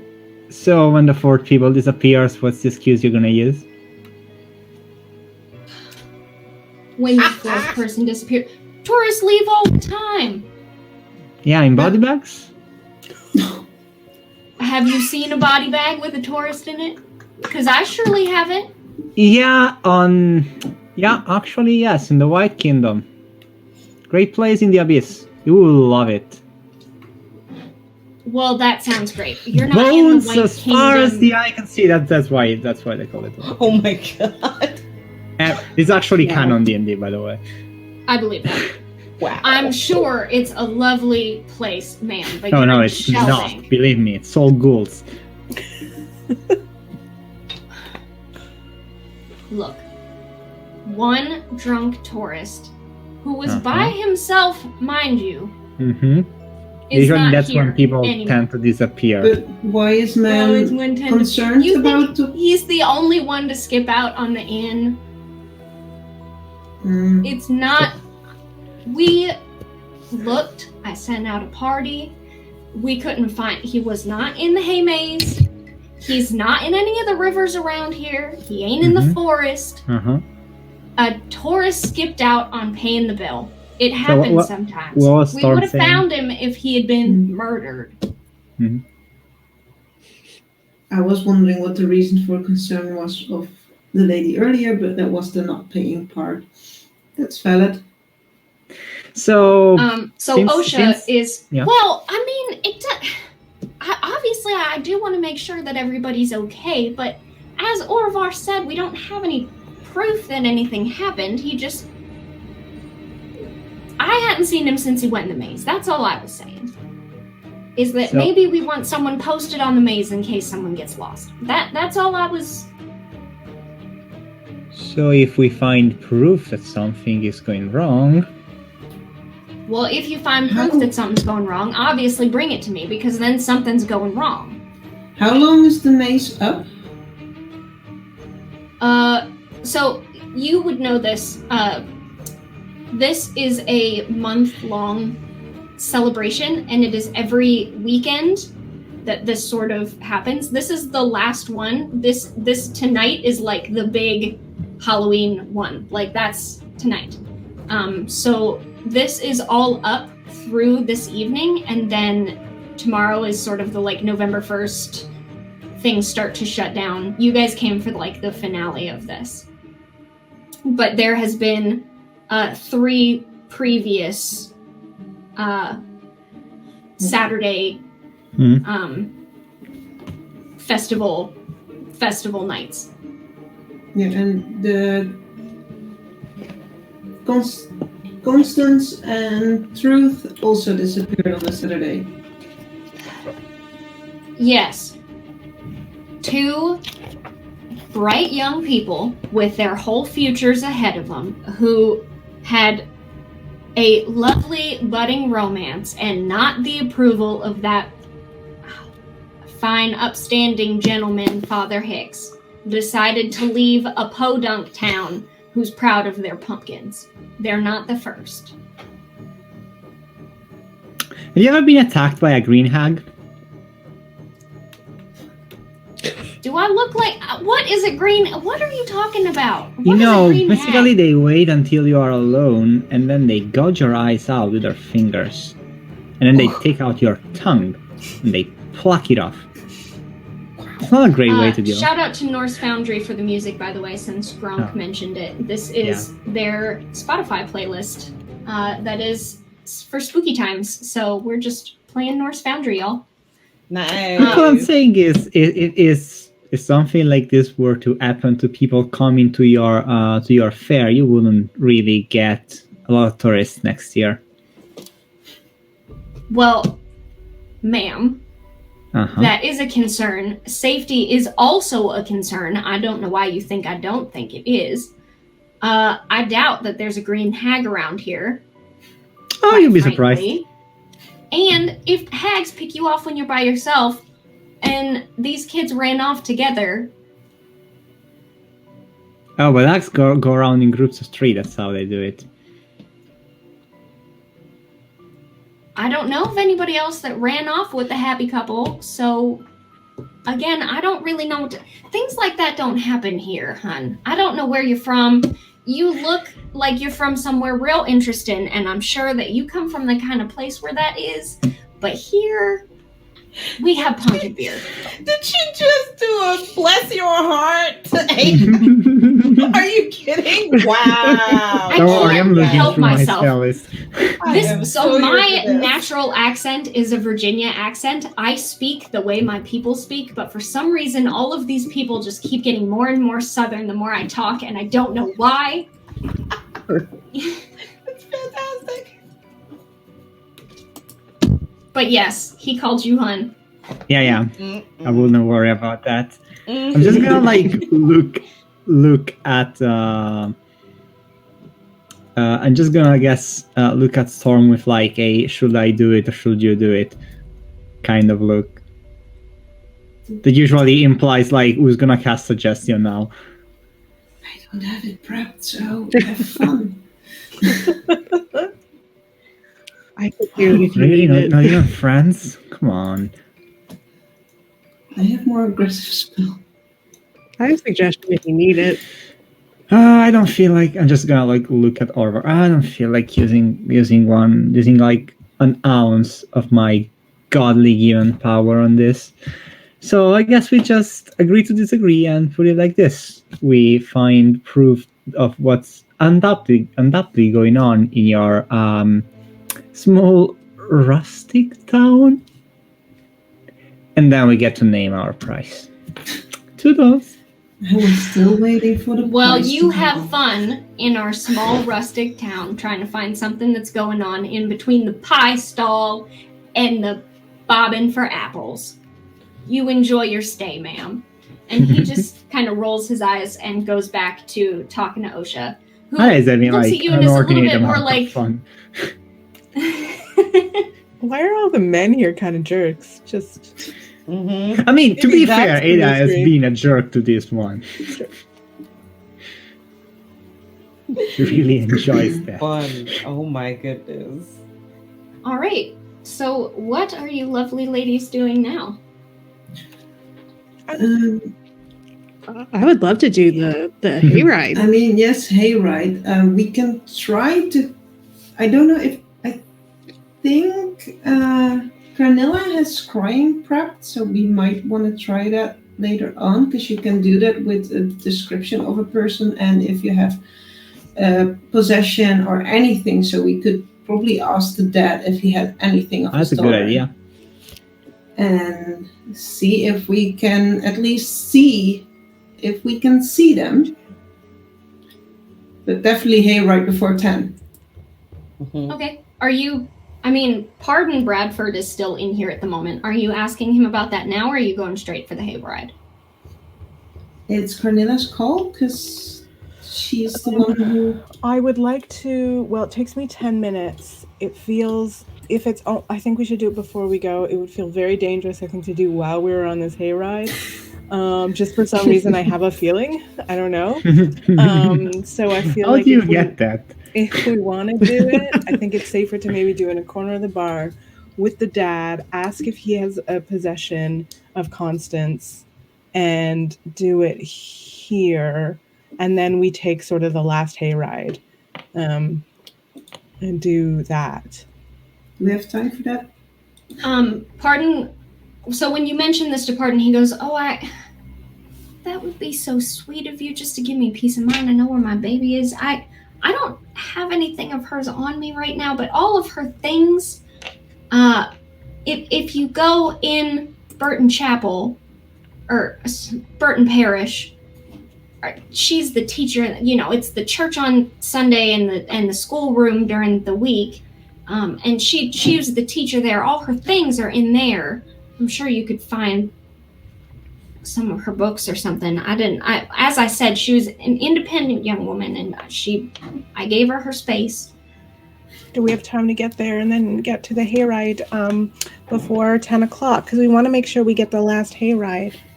You do. You have a couple hours before the hayride starts, but also, if you recall, the hayride kind of is a tour that goes through town and through the Burton Parish and the graveyard in the back and the pumpkin patch. It's like a spooky hayride. Sure. Where, Okay.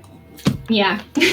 So, okay, do y'all want to go? Do you have something else anybody wants to do? This will take me like 10 minutes to do, so if anybody wants to speak to anybody else or whatever, we could split up, because I know that people love when we do that. No worries, yeah, Sonny. right. I absolutely trust your incredible magical power. Okay, well, maybe then we could all go together, quickly do the scry, and then we can jump on the hayride together and be great. That sounds great. Together. Get a candied apple on the way there. Hopefully Maybe this we guy can doesn't get become a over in the seance. house too. Super quick information, just like while I was talking to Orvar, say also I think the Genasi was also sitting there. Osha, yeah. And I kind of tried not to involve her, but like I would like to ask, like, how did she look throughout the conversation? Like, what was her reaction to the whole thing? You've been rolling high on insight, so I'll just kind of do it for days. Pull it all around in there. She did seem alarmed at your suggestion that people are disappearing. She was like, she didn't seem like the idea that something had happened to Constance in Truth had occurred to her. So it looks like from her perspective, you know, there was someone who didn't pay their tab and they can't find him. All right. And then two kids from a small town ran away. And then some random person comes up and starts saying that people are disappearing, and you know it's probably a cult, right, and there's these hags in the Bone City. And she's like, was like not expecting. That's good. It actually tells me a lot. Good. Yeah. So Orvar did not seem very impressed with this big fancy out-of-towner coming in telling him how to do his job and that everything's wrong when it really isn't. And Osha, like, none of this had occurred to her, and what? Hags? Don't worry. Bone cities? We are perfectly on track. Yeah, you know, like you do. So, hayride. Or I think the parish. Trying then hayride, I think. Sure. So Parish is one of the things on Main Street. It's very easy to see. It is one of the largest buildings. So the Burton Parish is on this side of town, big building, and on that side of town, near the big central fountain, is the mayor's. It's not big enough to be a mansion, but a larger house than everybody else's, and those are sort of the two big buildings in town, and that's it. So very easy to find. It's the big one with the big old cross sticking out the top. So you go in there. It's open. That's like part of the tour, and you see there is someone kind of hosting a tour and for a bunch of tourists, and they're telling sort of a like historical ghost story sort of thing in here as they lead people around. It doesn't seem to be a particularly interesting ghost story, but you know, sure. And you do see that there's sort of the pews and then the section up front that is where the father would stand, and the the pedestal, and there's tables and stuff back there. There is also behind all that a chalkboard, so you can see where it's sort of dual usage in this room. Because I was already told this person has, I think you said long brown hair, I'm looking for what is a teacher's desk, and I'm trying to find a hairbrush. Sure, yeah, totally. So roll me investigation, because you are looking for something specific. Yeah, you can absolutely help. Do I roll does anybody else advantage want to? Yes, with help you roll with advantage. Yeah. Oh yes. Thank goodness. Not my strong. Actually, yeah, investigation. I can also help. Baka's happy to help with that. With the advantage, I rolled a 23. Oh, that's perfect. All right. Okay. That's a 19. Excellent. Okay, so Camilla and Storm head pretty much straight to the back of the parish. There is this small wooden, it's almost like a fence with a little wooden gate that you walk through to get to the steps up to the stage kind of area. And it almost looks like this is probably also where court is held. So like there's a seat that a judge would be in, and this is a very multi-purpose sort of building. So you go back to that sort of like judge seat. There's a little table back there that's near where the chalkboard is, and you rummage around. There are some standard paperwork for not filled out, but sort of ready to go parchment paperwork on court hearing things. But you also find some, it looks like a book of like a lesson plan, some chalk, that sort of thing. And it seems like a small stash of personal items for someone who's going to be here all day, including a hairbrush, some sort of a little pot of oil that's probably like a chapstick, things like that. I will then kind of look to my friends and say, if you don't mind keeping a bit of an eye out, I just need 10 minutes of quiet time. And I will go ahead and then I can do the scry. So technically, because we don't have firsthand knowledge, it's like +5, but then -10 because I have a hair to the saving throw. Yeah. So, all right. But it takes 10 minutes. So if there's anything y'all want to do while I'm like preparing the ritual. Sure. So let me roll this real fast. Yeah. Okay. And sorry, so who's speaking? Wisdom save. So it's technically minus a save of 16. So you have to beat an 11 only. Okay. Did somebody else say something? Oh, I was just going to say if Mitzi could look around for any signs of a struggle or anything that looks a little bit I off. will come back to that. We'll give you your 10 minutes and then we'll come back. Perfect. So you guys all rolled pretty well on investigation. I will kind of, this room is everything's sort of painted off white. This is brick on the outside with wooden beams on the inside. It's kind of a taller building than most of the other ones in this area, with beams sort of pointed up towards the ceiling and some not stained glass, but some like kind of that Coke bottle green colored glass with lots of seedy bubbles in it, so that it does make the light in here.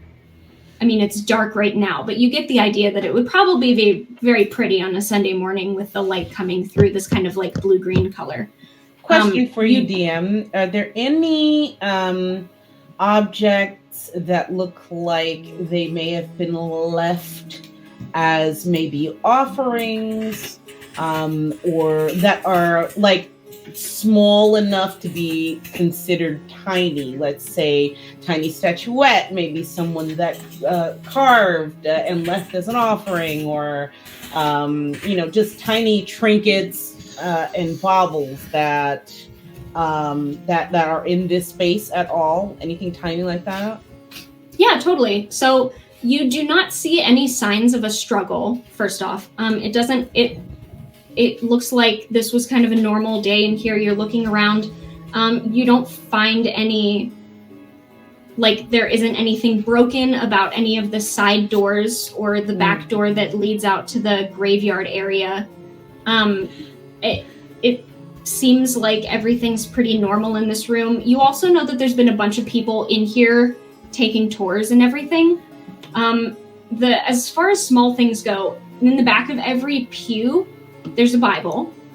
And up towards the front, it's not a Bible. We're in a fantasy world that has multiple gods, so it's it's the Book of Pelor. It's not Pelor. It's the harvest one. This is a farm town, so it's very heavy on harvest. Sure. Goddess, I think. Yeah, sure. So not a Bible. That was me talking about the actual Bruton Parish is a real place. Probably more like a songbook chanting sort of situation in every pew. And up towards the front, before you get to that little area that kind of ropes off where the important people would be, the judge, the father, the teacher, there is an area on either side of the stairs that's all like flowers and pumpkins and candles and little offerings that you would give to try and grant favor for a harvest deity.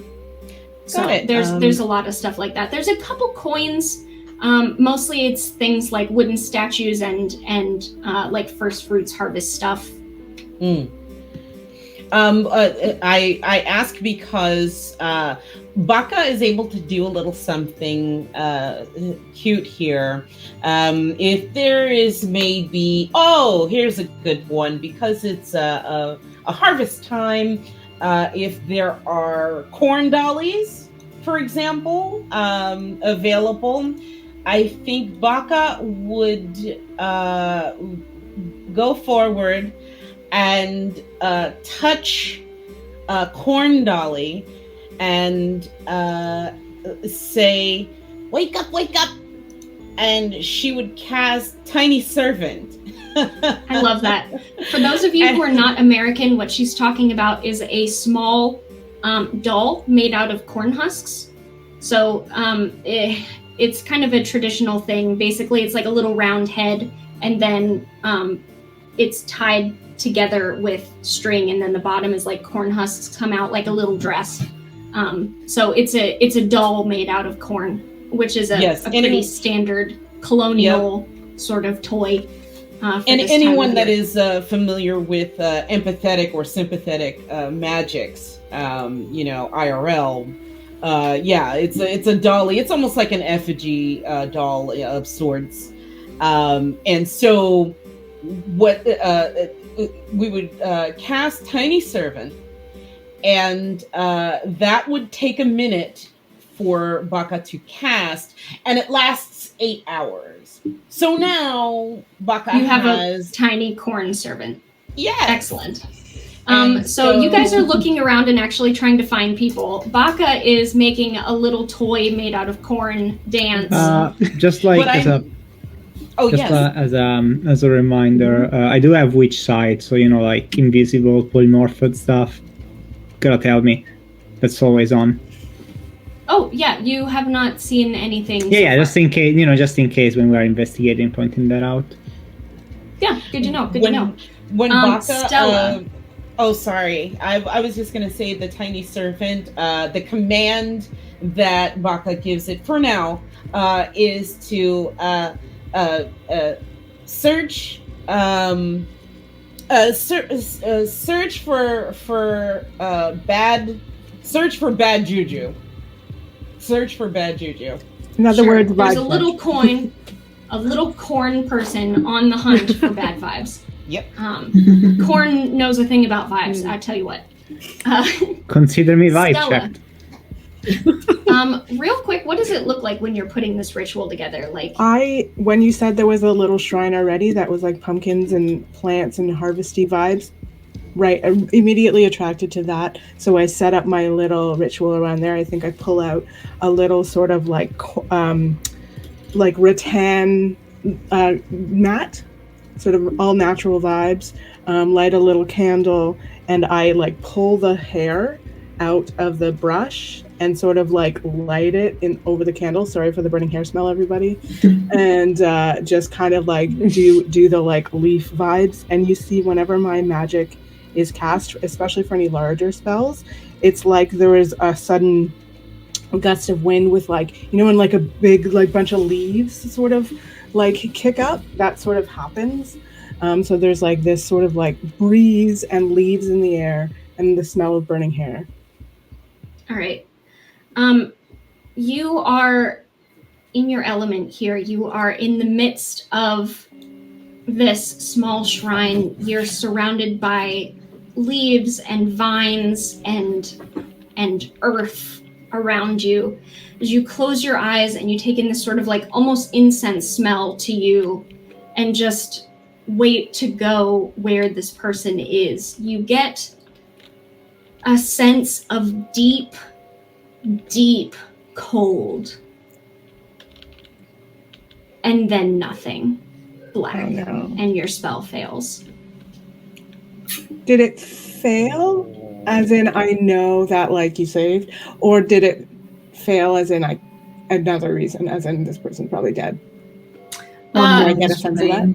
I would go ahead and make a check for that to see if you know which one it is. I would take religion or arcana depending on how you use your magic. Probably arcana would make sense, but it depends on how your character does it's things. It's my same check for both, so I think arcana feels more right. Sure. I don't see Carmilla's magic as religious per se. It's way more like earthy magic vibes. Yeah, no problem. And that's not very good at all. That's a 10 total. Oh dear. You're not sure. There's a couple reasons. I mean, it's high level magic. There's a couple reasons that spell could not work the way that you think. So, but you picked up something. You got that chill. Cold. That cold. Well, that was a wasted 5th level spell, y'all. Not really. Oh. Well, now at least we know that something definitely weird is going on here. This is not just a drunk, one drunk wandered off. I told you, dark cult. And kids eloped. This is something darker, yes. Yeah, we know that they're not the two Amelia, of them just aren't how awesome. dare you insinuate that my high-level, not-for-children, dark horror, Halloween-themed mini-campaign has anything other than happiness and cheer in it? Dark cult is shooting for me. I don't know what you're talking about. So, Hayride. Hayride. It's getting later in the evening. It's almost 9 o'clock. At this time of year, the sun is completely set. The sky is not quite black yet, though. It's an odd sort of muddy brown color, and there's mist everywhere, all over the place. It's very chilly, and the mist is coming off of the bay is like tangible. It's so like the air just has that moisture, and it makes you a little bit clammy for being there. I'm glad you're enjoying the music. As you go and find the hayride, and as you all climb in to get on this hayride and head over to the pumpkins, you realize that Baka is not with you. Where are they gone now? Uh-oh. And that is where we're going to end for today. Where'd Baka go? Great. Oh no! So we will find out what happens then on next Saturday is actually going to be a very special pre-recorded adventure because I will be on a plane coming back from Florida. And then, so same time, it's going to be 2 p.m. Eastern, which is 1 p.m. my time, and like evening y'all's time. 8 in the evening. Hashtag time zones, European y'all. Central time. Exactly. So tune in next Saturday, same bat time, same bat channel, and we are going to learn what happens to Baka. And then again, the next Saturday and the next Saturday as we finish our thrilling conclusion of my very squeaky clean, happy, no bad cults here Halloween special. Should we avoid watching next week just to like not be spoiled as to where Baka got off to? You can watch next week, but I am not going to let you metagame it. So Okay, if I you probably try, won't it's watch not it going to then. end well for you. Sure. Okay. Yeah, So I next will. week's I will going to be a avoid. I duet prefer. with Baka and I. Yeah. Okay. Baka promises But then to make it entertaining. It's going to be up on Twitch for a couple weeks, and then it's going to be up on the YouTube. So feel free to watch that one after we're done. Totally. You'll totally have access to it. So for now, I'm Okay. going to leave you with us going around the circle and plugging everything we're doing. So Stella, what have you got going on? Hey, I'm Saint Stella. You can find me at Twitch/Saint Stella, all spelled out. Every Wednesday at 7 p.m. Eastern time, I run my own homebrew D&D called Adventures in Asteri with a bunch of amazing folks. We're going into our 4th episode this week, and everything's on YouTube. Just search Saint Stella D&D. I don't have one of the fancy individual names on YouTube yet, but if you hit subscribe, maybe I will soon. And I'm doing some IRL D&D stuff, so yeah, hit me up on socials. You can find me at Saint Stella everywhere, and my DMs are always open, and I'm happy to always play in other people's stuff. So yeah, excited to be here. I can't wait for this to continue. Elena, do you have anything you'd like to plug? Currently, I have not much going on. Been a bit on a break of most stuff, but if you want to check out my cosplay work or anything else, I'm active on Twitter, and it's all under pinkflash09 or 09 on the Instagram, on the Twitter. Her cosplay is choice. Absolute choice. Amelia doesn't do anything, I'm sure. Amelia, what would you like to plug? So obviously, I do game design, shocker, and I got my company that's called Witch and Craft Games, and we do this game. We already made this game that's called 12, and it's pretty cool. It's and so I good. literally drew the whole book myself. So if just for that, and we are going to have something really cool coming soon. Like I can stress how cool it's gonna be. It's like I don't even want to spoil anything, but Amazing. You will see. Please reach us on socials. We also have like a witchandcraftgames.com and stuff like that where you can find all our games and stuff. Yeah, please swing by. And hopefully next time I get to like start using like all my weird warlock stuff from this homebrew because I'm like super stoked. Yeah, you'll see free casts, flight, etc., etc. I will give you a chance to get weird. We are hoping to run some of Amelia's games on this channel at some point too, so that'll be really exciting. Let's see. Emily, do you have anything? What's going on in your life? Yeah, so I have a podcast called Roll for Romance, and we're at Roll for Romance on Twitter. We are fairly new. We do a lot of romance and a little bit of spicy D&D. Nothing too crazy, but yeah, you should check it out if you like things that are more lighthearted than probably what this is going to get into. Although we're also going to do a special Halloween vampiric one-shot coming up soon, so a little bit of spooky. Oh, wait, is it VTM? No, we're doing something that's based off of True Blood, but is distinct from True Blood. Nice. And we are going to link to everybody's socials on the LD&D social, by the way. So if you missed it in chat, we got you. We'll get you set up. Cher, what's going on with you? Yes, indeed. So, in addition to this lovely mini campaign, I have been cast as a recurring player in the upcoming ongoing campaign for the Realm of Evanrune, which is going to be DM'd by our lovely friend Kat over from Nerdlandia. And so that's going to be every other Tuesday, I believe, at 8 p.m. Eastern Standard Time. We're going to have so much fun with that. I will be playing a barbarian dragonborn named Call, and that's going to be really fun. Right now, my own channel at That Gamer Share here on Twitch. I have a podcast that will be coming back in about 2 weeks known as Dice Goblins, and we're going to be bringing on industry folks to shoot the breeze, talk about the industry, talk dice, of course, as the name implies, and because you can never have too many dice. Those are the major things that are coming up. And last but literally never least is me. My name is Jenna. You can find me at Jenna Figures on everything. If you're on Discord, I'm Cubist Octopus all the time. I make games for LD&D. This is what I do. This is where you can find me. This is what I'm going to be doing for a while. And I am also guesting on a Nerdlandia, not guesting, I'm a recurring player on the Nerdlandia game Hell's Bells. So tomorrow night, literally while I'm on vacation, we're fighting a dragon in a dungeon. This is the first time I've ever actually done Dungeons and Dragons, but we're doing it. We're doing it. So if you're really interested in seeing an obnoxiously friendly magical girl bubblegum pink tiefling, then you should come join us tomorrow on Nerdlandia for Hell's Bells. Yes, the girl is going to be Sombra in that group too, so woo! Dragon!